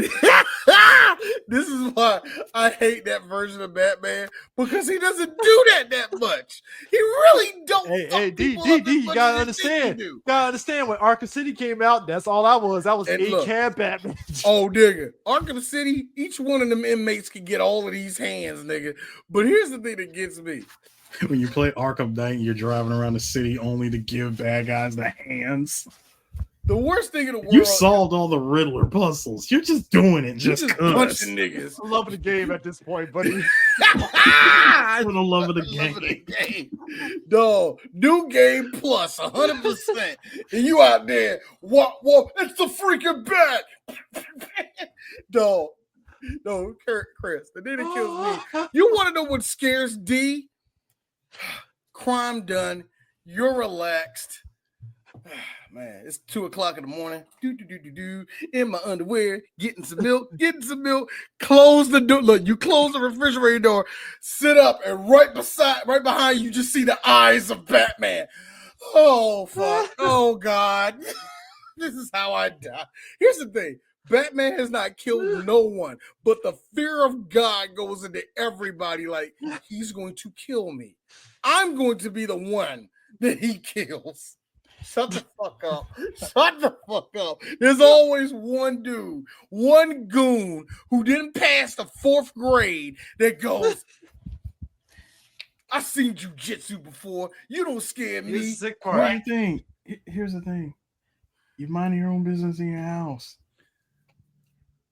Whole window pane implodes. Batman comes through it. And then after he gets the information he needs from you, I'm sitting here going, so I'm supposed to just sit here and just freeze to death. Like, who Batman? Who fixes this? Bruce. No. Like, hey, world's greatest detective. The front door was right there. Hey, Sue. And the next day, Bruce is going to do this. So about that check, you see, about to give you that. We don't check. like the Batman either. We think Batman's a big meanie. Here's a check. Fix your door. Now, I think. No, now that being said, I think this ain't coming on my HMO, right? Hey, you ever think, guys, my homeowner's insurance ain't covering this? You ever think when Batman's chasing somebody in the Batmobile and he takes a sharp right turn and sideswipes somebody's car? You think Bruce is like this?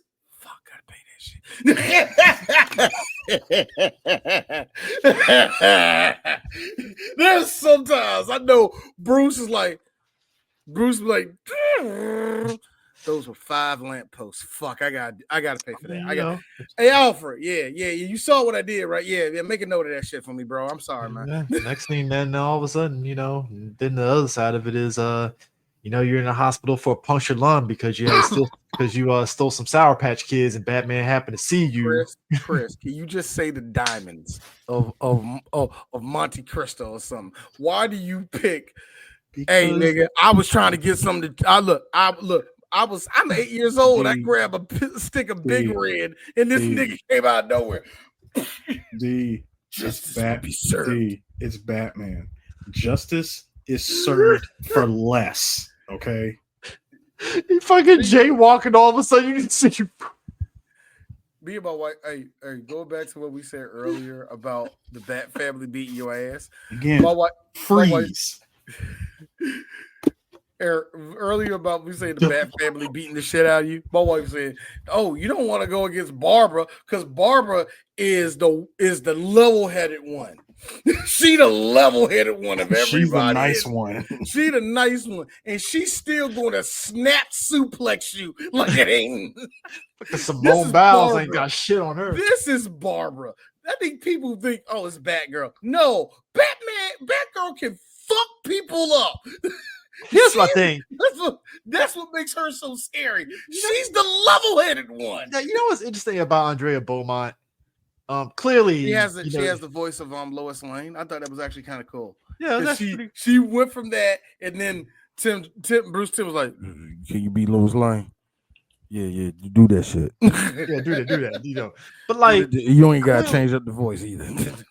Clearly, Andrea, being she went to the rich white woman school of jujitsu because that's how she's killing all these gangsters and shit. Because I'm like, you see the Phantasm doing his thing, and I'm like, self-defense classes for women.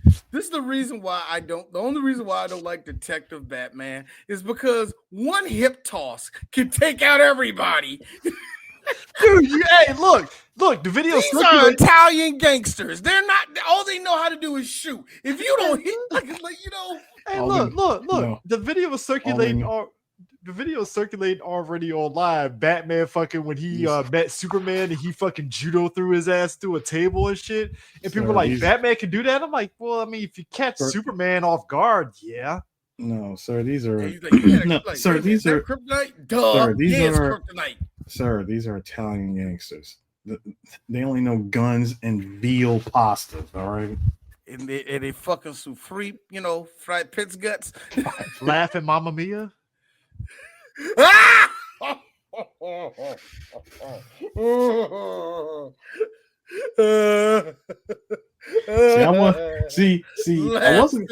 wasn't gonna go American with it and say chicken parm. I like chicken parm, so that's not really their Italian. Man, that's why I said I didn't go there with that. These niggas eat ravioli. These niggas eat ravioli and wait a minute. Chicken Alfredo, chitlins Alfredo. Terrible. Chris is the one that said Mamma Mia. Still.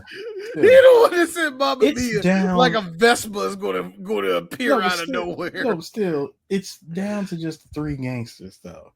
You have God, what's the name? First of all, when I heard Sylvester, Bronski, and Chucky Saul. All right, real quick, we didn't talk about this man. It's the voice of the actual Phantasm and the voice of Andrea's dad, Stacy Keach. Yeah, good old Stacy Keach with his Bill Bronski.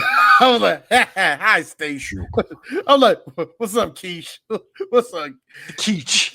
Stacy Keach is one of those dudes that you don't get to see acting a lot of stuff, but if you do, trust me, Stacy gives a fuck of everything he in. He's just not in a lot of shit. My man, 84 years old, buddy.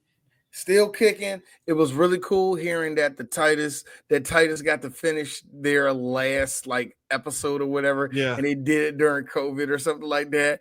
And they all did it over online. They said, and yes, Stacy Keach was there. I'm like, yes, Stacy did it. Because to me, Stacy was like, the fuck am I doing this for?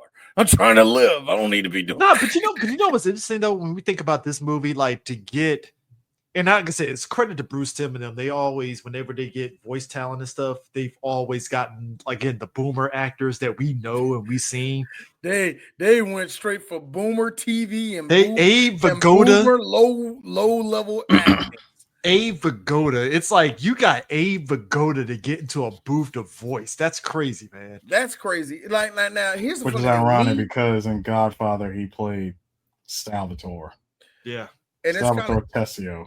And it's kind of funny me mentioning Stacy Keach. Stacy Keach will fall into the same line as Powers Booth when they got Powers Booth to do Gorilla Grodd. Yeah, when you got somebody who's a legit good actor that you brought in like that, and they brought in a few people like that, man. And Tress MacNeille is in this. Trust McNeil's there in the background. Arlene Sorkin's in the background too. Of course she is.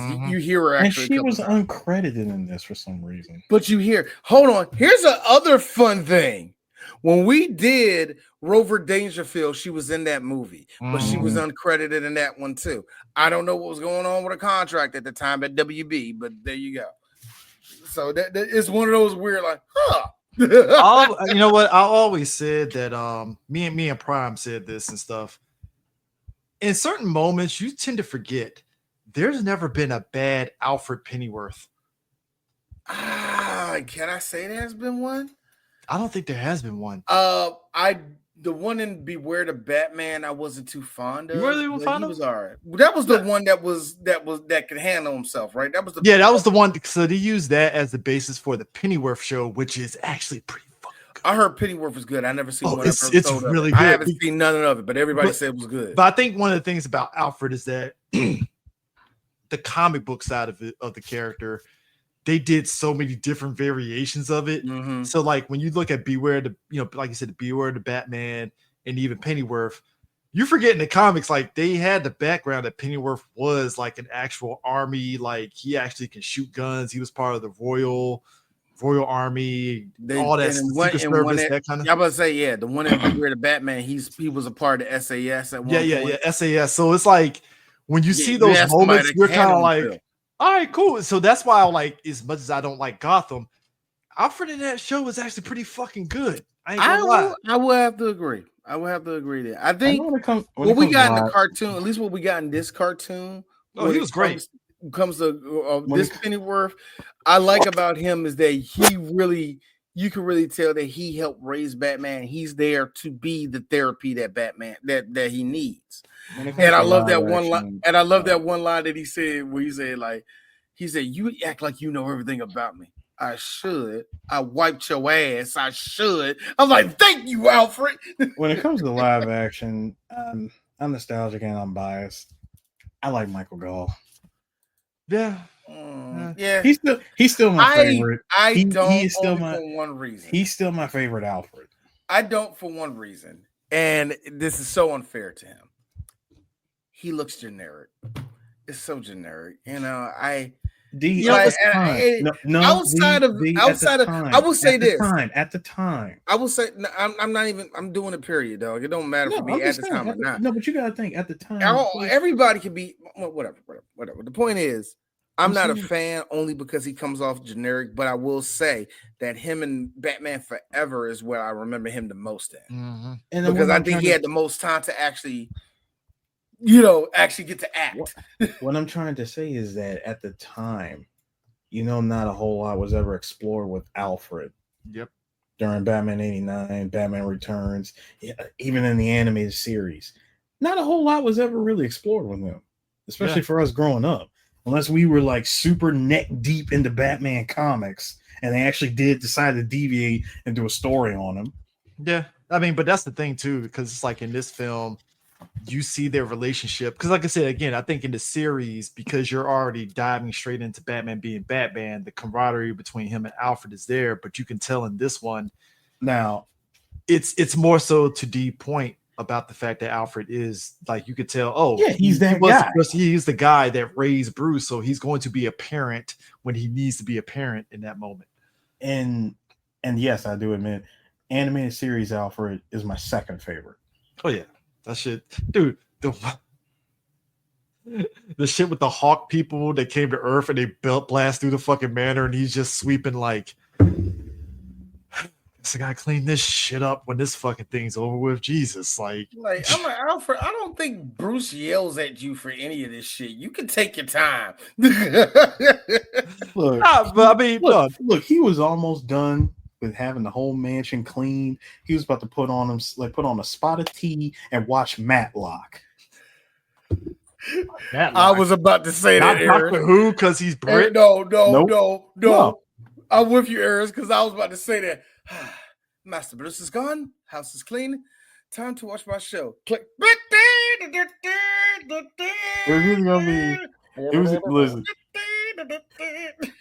Listen, I was either gonna go with Matlock, Perry Mason, or Night Court. I was actually no. Actually, that would have been great. Master Bruce is gone. Look, Master Bruce is gone. Time for some me time. Look, you just see Alpha grooving. Gotta be honest with you, I miss. Hey, listen. Like I said, you could take your pick of the three. Now, let me ask y'all this. Perry Mason and maybe Sue might know this, but you remember when they actually? I do one thing about this movie that they did do a lot of pushing for the soundtrack. They pushed the soundtrack pretty hard. They did push the soundtrack. I don't remember nothing. I heard the soundtrack. I remember nothing of the soundtrack. No, the soundtrack was definitely pushed more because I remember it was like one award show in '94. And I think what was it? The song from this movie was put up as a nomination. It can't be. Let me find it out. I don't remember. I'm just being real. I'm not trying to knock y'all or anything like that. I don't remember hearing nothing of the soundtrack of this shit. Well, a lot of it is like the Danny Elfman stuff. No, not Danny Elfman. It's actually what's the face? It's actually So Shirley Walker is the composer. This was whole thing. Tia Carrere sang on this song. This is the weirdest trivia ever because Saida Garrett wrote it. Yeah, but here's the thing. That song comes at the end, right? So, like I said, I'm not paying attention yet. Usually when the movie's over, when I see the credits, I'll look at the credits deeper later, so I just turn off the movie, right? But the movie kept playing, right? And I'm hearing the song, and I'm like, okay, who's it? Like, what is there? Or I'm like, because I'm thinking of the era, 1993. At the end of all those movies, you want to hear Freddie Jackson, or some shit like that at the end of the movie. Here come motherfucking James Ingram singing the shit out of something. You know, I'm thinking it's going to be one of them. So I'm listening. I'm like, that's not a black woman. I don't think that's a white woman. Who the fuck is this? Who is this wannabe Vanessa Williams sounding chick? Click, click, click, click, click. Tia Carrere? It is one of the most random. It is very random. Is the song bad? I don't think it's bad, but it's forgettable. You know what? I will say this though. It is one of the most random things ever. You are questioning a woman who's saying why you want to break my heart a year ago. Look. That song slaps, by the way. I love Tia Carrere. Okay, R&B ain't where you need to be at, sis. That's what I'm saying. That ain't your ticket. Okay, your ticket is your Hawaiian Japanese skin. That's about it. But the point is, anyway, nah. I will say this though: there is aspects of the Ghostface character that probably Super Smash. Yeah. Because if you think about it, look, the only thing Ghostface in those Scream movies is missing is a smoke effect of like it disappearing off. The smoke of okay, hold on. Ghostface in the Scream movies is a little different. You got the actual scare, like the actual ghost face and the hook hand from Phantasm. Well, she has a knife. That's what I'm saying. She like Ghostface just runs around with a knife as opposed to an actual hook hand. Yeah, which. Yeah, I look, that was also the other thing too. It's kind of interesting because they use the Phantasm character later on in a Batman Beyond sort of epilogue where essentially the idea was she was going to be the person that was going to be the Joe Chill for Terry to inspire him to be Batman, but she couldn't go through with it because she was like, "No, this is fucked up. What the hell are we doing here?" Son, let me tell you, I thought that was a deep of deep cuts. If you think about it, super deep cut because given how this movie ends with with Andrea on a cruise ship, pretty much leaving Gotham, leaving everything behind. Yeah. She never gets with Bruce, and then here I'm thinking, all right, well, that's the last we ever see of her again. Fast forward to super in the future of Batman Beyond, and she shows up as the Phantasm. I'm like, son, you had that costume all these years. I mean, but look, and had the suit. You never got rid of it. And I appreciate how the show even gave her like the sort of like gray hairs and everything. Yeah. Like, oh, she old as, because obviously Bruce wasn't decrepit yet during this period at this stage, so it makes sense. Like, oh, okay, shit, she was still alive. All right, cool. Funny enough, they don't recognize Mystery of the Batwoman, which is hilarious to me. That's funny. Which Mystery of the Batwoman could have been a fucking damn 2-part episode and been done. Like there was no reason for that shit to be a whole fucking movie. I was like, really? Direct-to-DVD movie? That was the third direct-to-DVD Batman movie, animated movie at the time. But nah, oh shit! So Mondo actually has the Master of the Phantasm vinyl, $35. Oh, that's what's up. Then they just also recently released this movie in 4K, like this year. I need to get that. Yeah, I mean, look, but the home video is this. This is pretty much where the movie really did kick up monetary wise, because I mean, everybody fucking wanted that clamshell Master of the Phantasm. I will say this, Chris. I can't, in my personal right conscience, put this over 89 Batman. I can't either. But this is definitely over Returns for me. I will say that, and that's unfair to Returns, because I told y'all when we did Returns, I wasn't a big fan of it as a kid. I just didn't watch it a lot as a kid. So that's kind of unfair to it.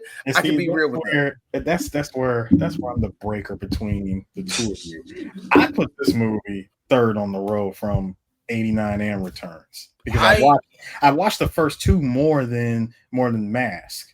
I know what you I knew what you would say that. Now here's the funny thing about that with me, and I admitted it. Batman Forever is actually one of my favorite Batman movies, and I actually kind of like it, mainly because that soundtrack was nasty as fuck. But you know what I remember from Batman Forever? I had the Batman Forever and the Batman Robin soundtrack as a kid. Yeah, I was weird. Hello, gentlemen. I have the Batman Forever film adaptation comic book.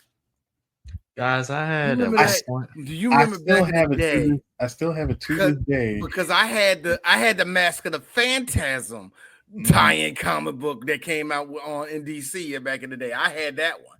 I would say that the Batman Forever comic was probably the closest we ever got to like the director's cut. I do you one better. I had the Batman Forever Sega Genesis game. Ugh. I'm sorry, Chris. I was desperate for Batman. I'm sorry, Chris. You can run. Here's the funny thing. See, Chris, you could have lied. You could have lied to say you had Batman Returns on Sega. Why would I do that? Why would I do that to myself? FMV, ew. But Chris, to keep it real, when it comes to control the Batmobile.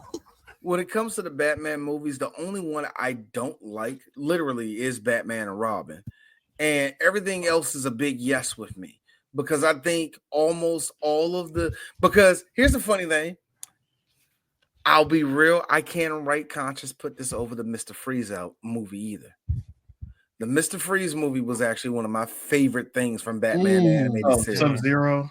Yeah. Sub-Zero. Yeah. I hate to be that person, but I can't right conscious rank this over that. I have to watch Sub-Zero more. Yeah, I look. You know what? I will admit that too, because we got to put that a part of our list of Batman shit to watch. So yes, I will watch it again, but right now, where I can remember, I saw loads of Sub-Zero low more. keys. I would say Mr. Freeze throughout all the Batman animated series shows had probably the dopest book into a character. And that even because everything that you've seen from the animated series going into Sub-Zero, going into season 4, where he ends up landing at, and then this sort of like thing in Batman Beyond, it's like, wow, this has actually been a very interesting long-term booking sort of vibe with this character's character arc. Like, damn, like, and then fast forward to the side quest in Arkham Knight. Yeah, and that's what I'm saying when it comes to whole separate island. And here's the funny thing, also, we're not adding in. We're like when it comes to all the Batman movies. There's still the Long Halloween, which came out that was pretty good. There's Gotham by Gaslight. There's There's what was the one that just came out? The one that came out. Oh yeah, The Killing Joke, which is going to still be controversial. It's going to be controversial forever. Under the red hood. Under the red hood. Under the red hood, where everybody argues that might be the best animated one. Because under the red hood, it might be. I don't want to give it to it, but I think it is. Under the Red Hood was dope to me because it finally did a better job. And it's funny because I like the fact that the comics adjusted it too. They actually, you understand the whole Jason Todd scenario way better than how the comics kind of basically fumbled that whole story. You can tell that it was the 80s. And they were edgelording the shit out of it, but it really didn't have no solid direction. But I will say this.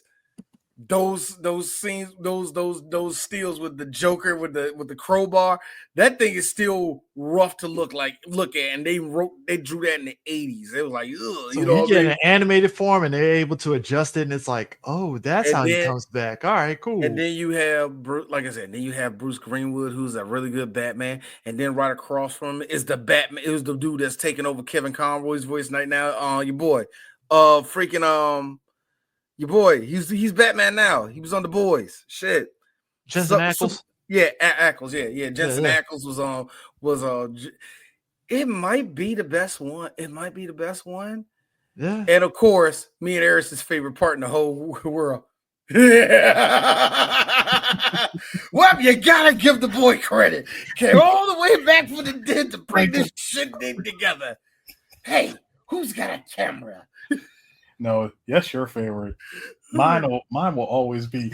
Wait, don't stop! This gets even better. I'm the only one that's gonna get what he wants. Boy, don't spoil it. This gets even because that is pure Joker. Because like in this movie, in that one. Yes. Don't you fucking move. Yes. No, but that's what makes that scene with her like this and the teeth missing and it's animated so well. It's like, oh God, this is great. I was laughing right there. I told myself, Joker like this. I jerked off so much to this moment. It is happening exactly the way I wanted it. Thank you. I would dare say this animated film was also really good, and it's the 53rd installment in the DC animated original movies, and that was Batman Doom. Yeah, the Doom that came to Gotham.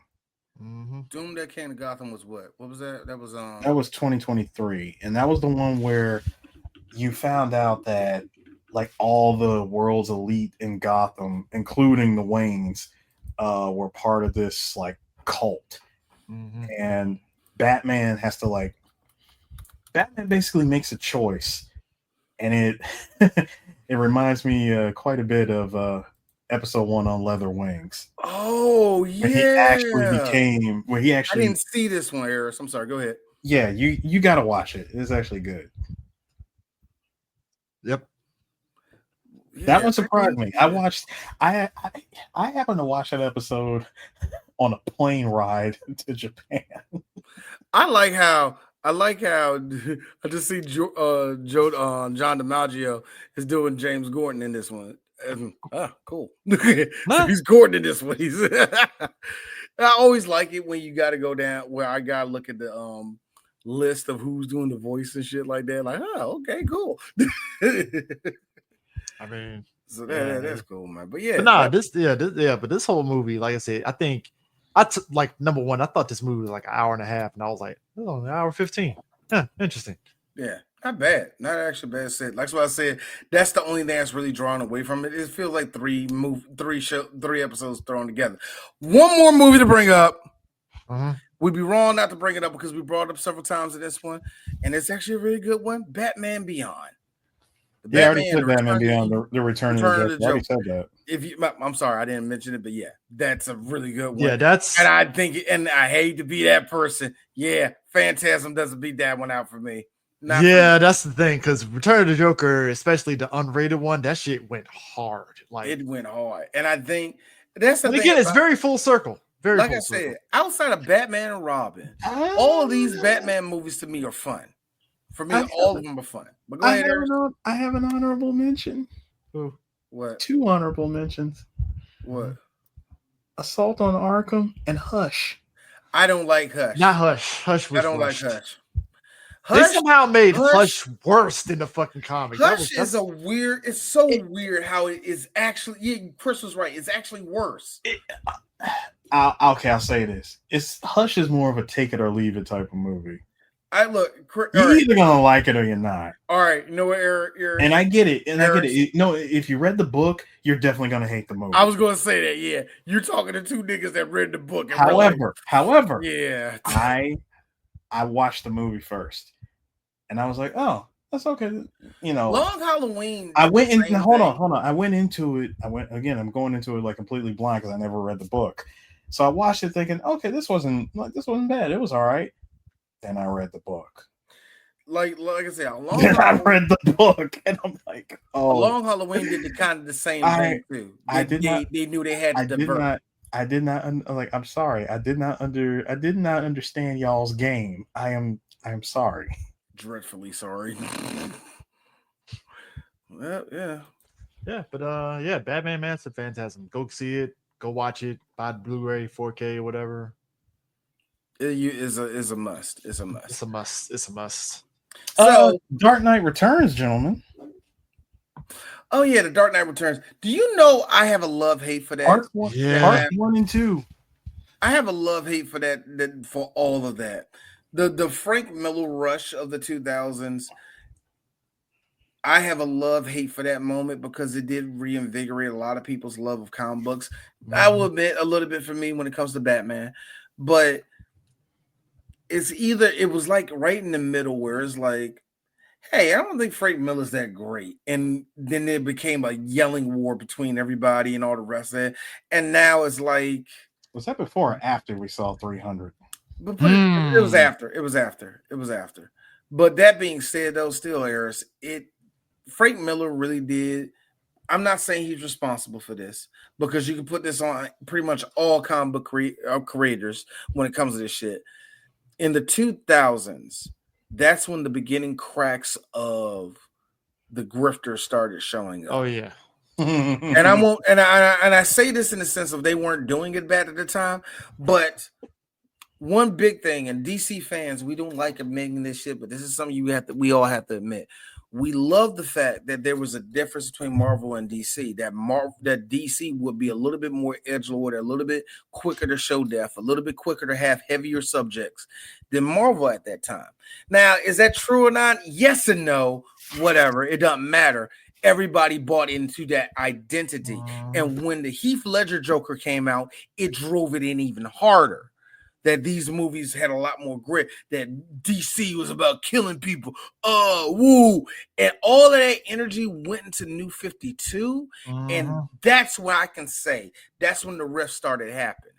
And that's when combine the rush of Star Wars getting revitalized, combine that with the war that we didn't know that was looming that happened between the MCU and the DCU.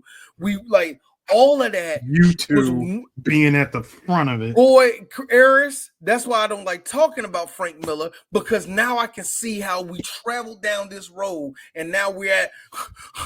So who cares? So what? So you mean to tell me you're gonna put her in the movie and we don't see no cleavage?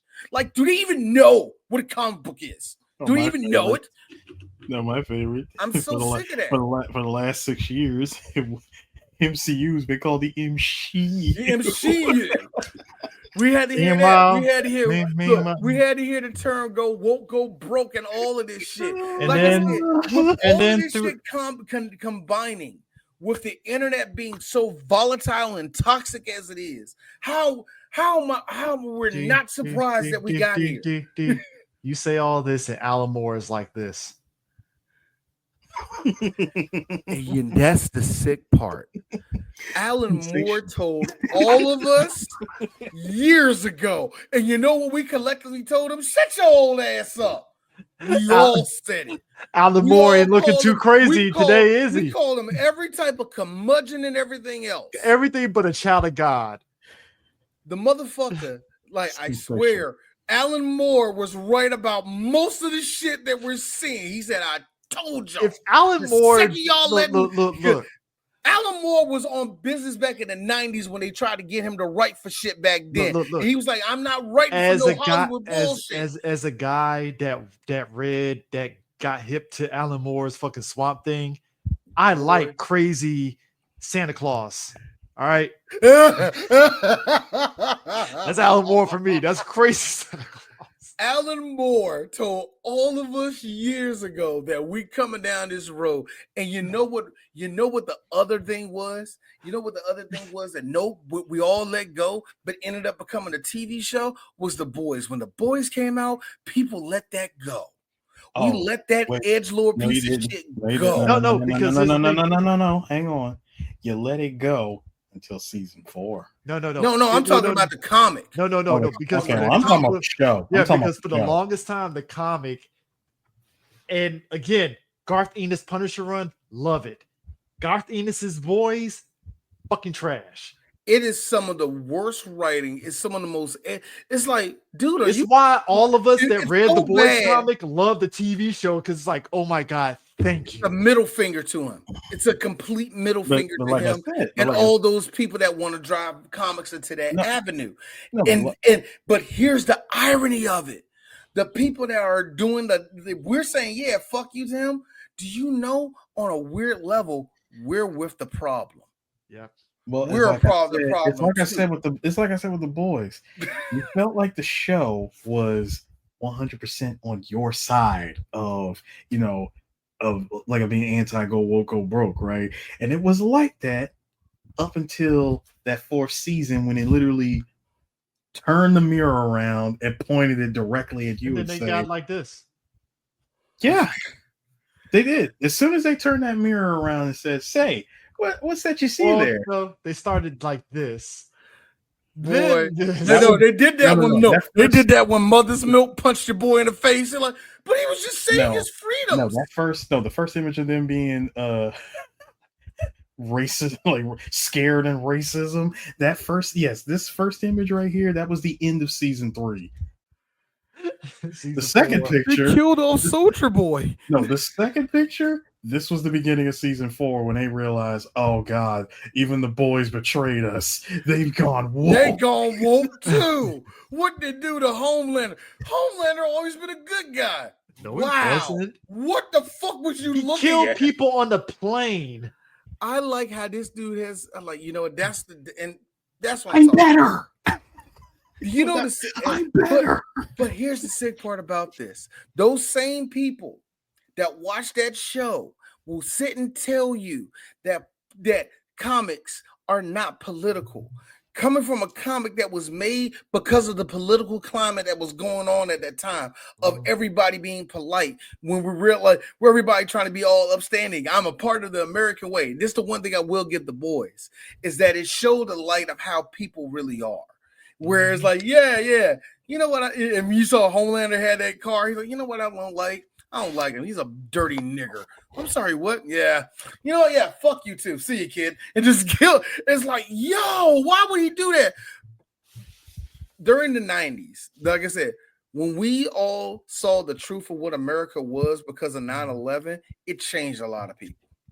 It changed a lot of people, and just the way we walked, the way we talked, the way we read shit. You know what I mean? We were good. Like, we were all kumbaya for a good 6 months. Yeah, we was all like, you know what, America? Like, so it was like, but that's what we wanted, because we that's the reason why we were the idea of what America should be. Actually, right before 9/11, actually before 9/11, Chris was contained this. Anti-heroes started bubbling up because everybody started to notice that clean exterior that America always had isn't clean. Well, that's the reason why, and that's why everybody started supporting anti-heroes so much. That's why we didn't, and that bubbled over to the point that we get right now, where we're looking at Superman, the new Superman. We're like, holy shit, that's optimism. The Superman we need. But I mean, it's crazy. That speaks to the appeal of Batman, just as a character and stuff. You said anti-hero. I low-key felt like, okay, the movie was actually not bad, but like that's what appealed to Constantine, the idea of this guy who is like he has issues. Yeah. And his issues puts him in that anti-hero category where he's not the typical clean-cut hero. If he has some shit with him. And that's because, in the lack of people knowing how comic book characters are reading comic books, they didn't know every superhero they saw it as a level infallible. You know what I mean? Mm-hmm. That it's to this day and one of the best and worst things ever to happen to Cyclops was the animated series, because we all got to see on mass that optic blast was cool. But you know what's stuck with Cyclops to this day? Everybody thinks he's a pure Boy Scout, and that was never the truth. And then you look and to this day, people still would debate you that he is that version of him in the X-Men. It's like, no. That Grant Morrison one, all the way through the whole thing with the mutant massacre, them being decimated because of Scarlet Witch and all that stuff. Yeah, that was Cyclops on his like militant. Oh, shit. Yeah, fuck these humans. Yeah, we're gonna do what we need to do. I loved it. Yeah, I loved it. Look. When you have a character that makes Logan even say, "Hey, buddy, I'm fucked up," but goddamn, hey, Bub, are you questioning? Are you questioning me, Logan? Hold this optic blast. No. Sue, here's the funny part. Chris, it turns into that J. Cole man. Hey, yo, cuz. No, Sue.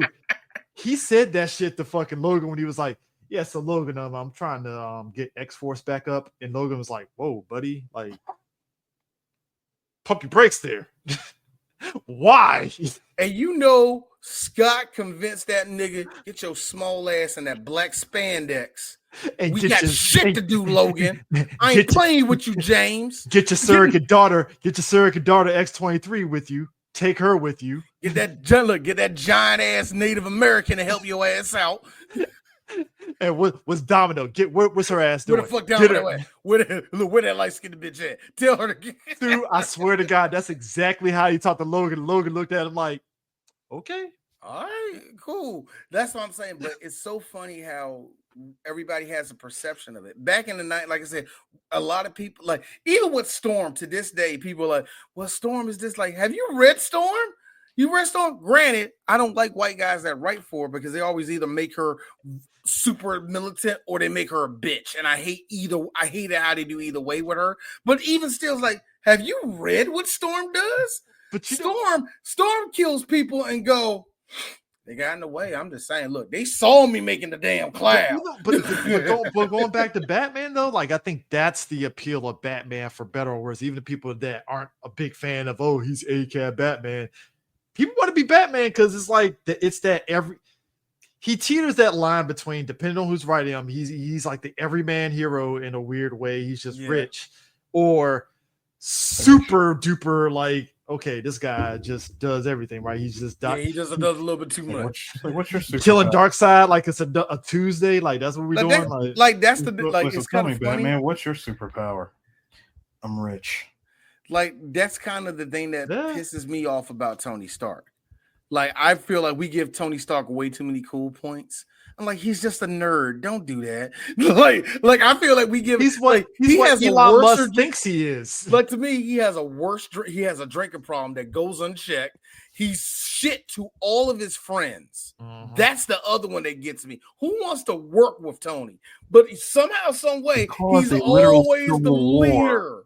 He caused a literal civil war with the Avengers. We're not going into the Civil War, both versions, the movie and the comic book. No. Look, Chris, we're not going into the movie or the comic book where everybody like, what, Tony? I mean, Tony, you were trying to do some kind of pseudo authoritarianism madness by putting a suit in every corner of the earth.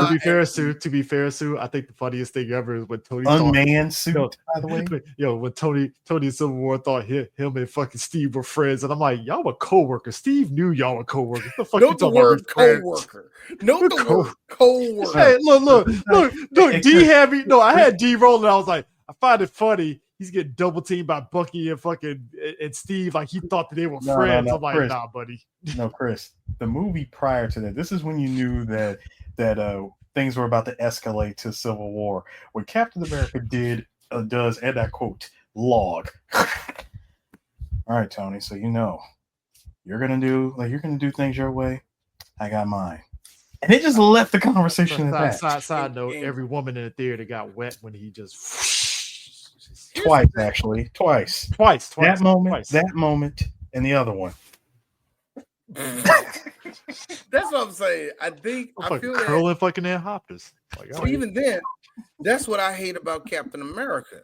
I hate that he has to be stuck with that image too. Yeah. To this day, and this is one of the biggest pushbacks against what Eris calls him. What do you call him? Not nigga America. I forget what you called him. Whatever you called Falcon Captain America. Eris said something super disrespectful to the African American community, trying to call that brother out. But anyway, I hate that image of him being a Boy Scout has stuck on him so bad. The second they see Falcon Captain America, like, this doesn't make any sense. This is not America. It's like, you see what I'm saying, right? Wait, did I call him Captain Nigga? You call him Captain Nigga. It was Sir, that is Isaiah Bradley. That's Captain Nigga. All right, come on. You need to stop that. He is an American hero. You better put that off. Don't you call it? Look, Chris, this is what I'm called. Come on, old black man. You call him a nigga. That's disrespectful. First of all, he was a Marine. Sir, Isaiah Bradley. Let me tell you something. Ain't gonna lie. Hey, that walked over to Hitler and did this. Stop this war, nigga. Hey, look. Every black person in the theater. No, actually, every black person during the Falcon Winter Soldier. When he said they will never make a black man Captain America. No. When he looked at Bucky, he was like, "Oh, I see your arm grew back." Round 2. I was like, oh shit! Like, this motherfucker put hands on Bucky. He put hands. He was ready to go. Like, all right, let's go. But yeah, what's our next one? All right, because we gotta wrap this up. This actually went 2 hours. I really didn't want us to go 2 hours, but we did it. Man, it's good 2 hours. Next episode, ladies and gentlemen, it's time for us to prove our age. This we jumping in the hot air balloon. We did G.I. Joe before. We have talked Transformers. Now it's time to talk about something softer. Yes, Eris. Yeah, we're time for us to jump into a giant air balloon, hold hands, and sing songs. If y'all don't know what I'm fucking talking about, y'all gonna know. CHIPMUNK, the Chipmunks. Alvin, Simon, Theodore, and Tony, and the Chipettes. And Teddy. He want to be known as Teddy now. He ain't Theodore. And the Chipettes, aka Destiny's Child of You better stop. No, you really need to stop. You need to stop it. We already know who's Beyonce out of the Chipettes. Chipettes were in that movie, were they? Yeah, were. Yes, they were. They weren't competing. Okay, so back in the day, y'all. so real talk, we was all talking. Me and Eris was kicking the shit, and I was like, "Hey, Eris, I gotta be real. I watched the Chipmunks," and Eric's like, "Why you ashamed of that, D? I watched the Chipmunks too." And then that's what I'm saying. Come on, D. It's like, all right. I don't know if this ever happened to y'all guys. This ain't gay, but you ever be around niggas? They be in the shower. Like, come on, man, show your dick, niggas. All right, it's sort of like that. It was sort of like that. Time out. First off, sir, check the skin tone. Check the skin tone, buddy, because that's some white people shit. That is the color of this can. No. You see the can, right? You see the can, right? The bottom of this bottle. This is how I know y'all niggas. Look, this is how I know y'all niggas never been in sports before. Niggas be in the shower like, man, get in here. And, like, man, wash your ass, nigga. Sir, I was in basic training. I stared at the towels. I ain't trying to look at nobody. Nah. Hey, Chris, I counted every line of the tiles. Hey, Chris, I like how you said I counted the tiles. I wasn't accusing you of being gay. I like how you just like, I ain't no faggot, nigga. I ain't do this shit. That's what you did. Okay, seriously. The Chipmunks movie, huh? The Chipmunks movie, it was one of those. You had to be there. First off, I didn't see that shit in theaters. I saw it at 5 a.m. on HBO. I did not. I watched that joke, yes, about like 8 a.m. in the morning on because I want to know. Because here's the thing, that was a weird time. Local video store over in Germany. Here's the thing, that movie, these were the type of movies, much like Rover Dangerfield, they hit theaters and you didn't fucking know it hit theaters It like came that. and went. And it's like, but I will say this: I'm pretty sure this Chipmunk movie made more money than Rover Dangerfield. I could probably say. Well, that. yeah, because you put a recognizable, you took a recognizable IP that's been around since long before, God, I don't think it did. Oh shit! Well, never This mind. was a $6.8 million budget. I gotta be real. Knowing what happened with this movie, I hope it made budget. I hope it did. I really hope it. I'm sorry. Hold on. It was initially outperformed the Care Bears movie. Yeah, it did. So it did. The movie made almost $7 million at the box office. That ain't bad. That's more than Rover Dangerfield. I'm about to say that's more. There's a lot more. Son, that's even on a worse day better than Fern Gully. Yeah, and like I said, but this Alvin and the Chipmunks movie would be our way of talking about Alvin and Chipmunks. No, we're not doing the CGI shit because no one's ever going to talk about the animated ones. So I feel you had to talk about this movie because it is kind of like interesting. Yeah, you have to. Yeah, that's what I'm saying. Nobody's the thing. It's like nobody ain't gonna talk. We ain't gonna talk about the CG one, but this one, I think we need to talk about. It's up there with the Care Bears movies where you're like, huh, this is interesting. It hit. All right, it's the thing that happened. So Chipmunk's Great Adventure or something like that? Yeah, Chipmunk's Adventure. Okay. Yeah. But you know what? I also get this confused with a little bit. Yeah, I thought that was a movie, the DuckTales movie. Mm-hmm. Treasure of the Lost Lamp. Wasn't there a air balloon in that one too? Yes, it was. Yeah, see, that's where my confusion comes in. Okay, and also a Scottish duck. Two of them, if I'm mistaken. Two of them, and it's a Chris Lloyd movie. Ah, yes, yeah. Christopher Lloyd did voice. Christopher Lloyd, he was the voice of Murloc. Yeah, he was the voice of Murloc. Yes, we do. As probably one of the second DuckTales stan ever that knows the lore of DuckTales. I don't and like as someone who had the movie and watched it religiously. And as someone who don't like DuckTales, I watched every goddamn episode. Here's the sickest of sick, and I don't know who at Disney, whoever's the fact that they managed to tie in DuckTales to Darkwing Duck in this weird big world, and then the DuckTales reboot that just came out, it's like the biggest like whirlwind of Easter eggs of the DuckTales, Darkwing Duck shit. It's like that's because that's because first of all, sir, Duckburg is right here. St. Canard is like right across town. Gizmo Duck is basically the Batman Duck of the fucking dude. Gizmo Duck was literally the glue that tied both of these worlds together because it crossed over into both shows. Fucking hated Gizmo Duck. I love Gizmo Duck, man. Same. You know why I don't like Gizmo Duck? Because the that visor. No, it's the wheel. It's Gizmo Duck. I like that shit. Like it's RoboCop. Here's this cartoon form. Yep. RoboCop on a unicycle. That's what RoboCop on a unicycle. I got a better question. So what y'all rather deal with? Gizmo Duck or Launchpad and a bone? Man, grease. Man, Launchpad, who was 3 and 10 for perfect landings. Well, Launchpad killed. Okay. Launchpad who inspired planes falling out of the sky in San Andreas. Yeah. But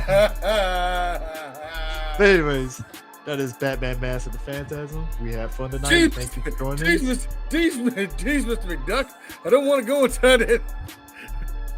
We're going to New York. I better dodge those two buildings. I couldn't think of another one. I was trying to make a 9/11 one, but trying to make it clever. But you can't make a clever 9/11 joke with Launchpad McQuack. No, you can't. It's just well, you know, fire doesn't melt steel beams. You know? Don't you start, you motherfucker. We see all you next week.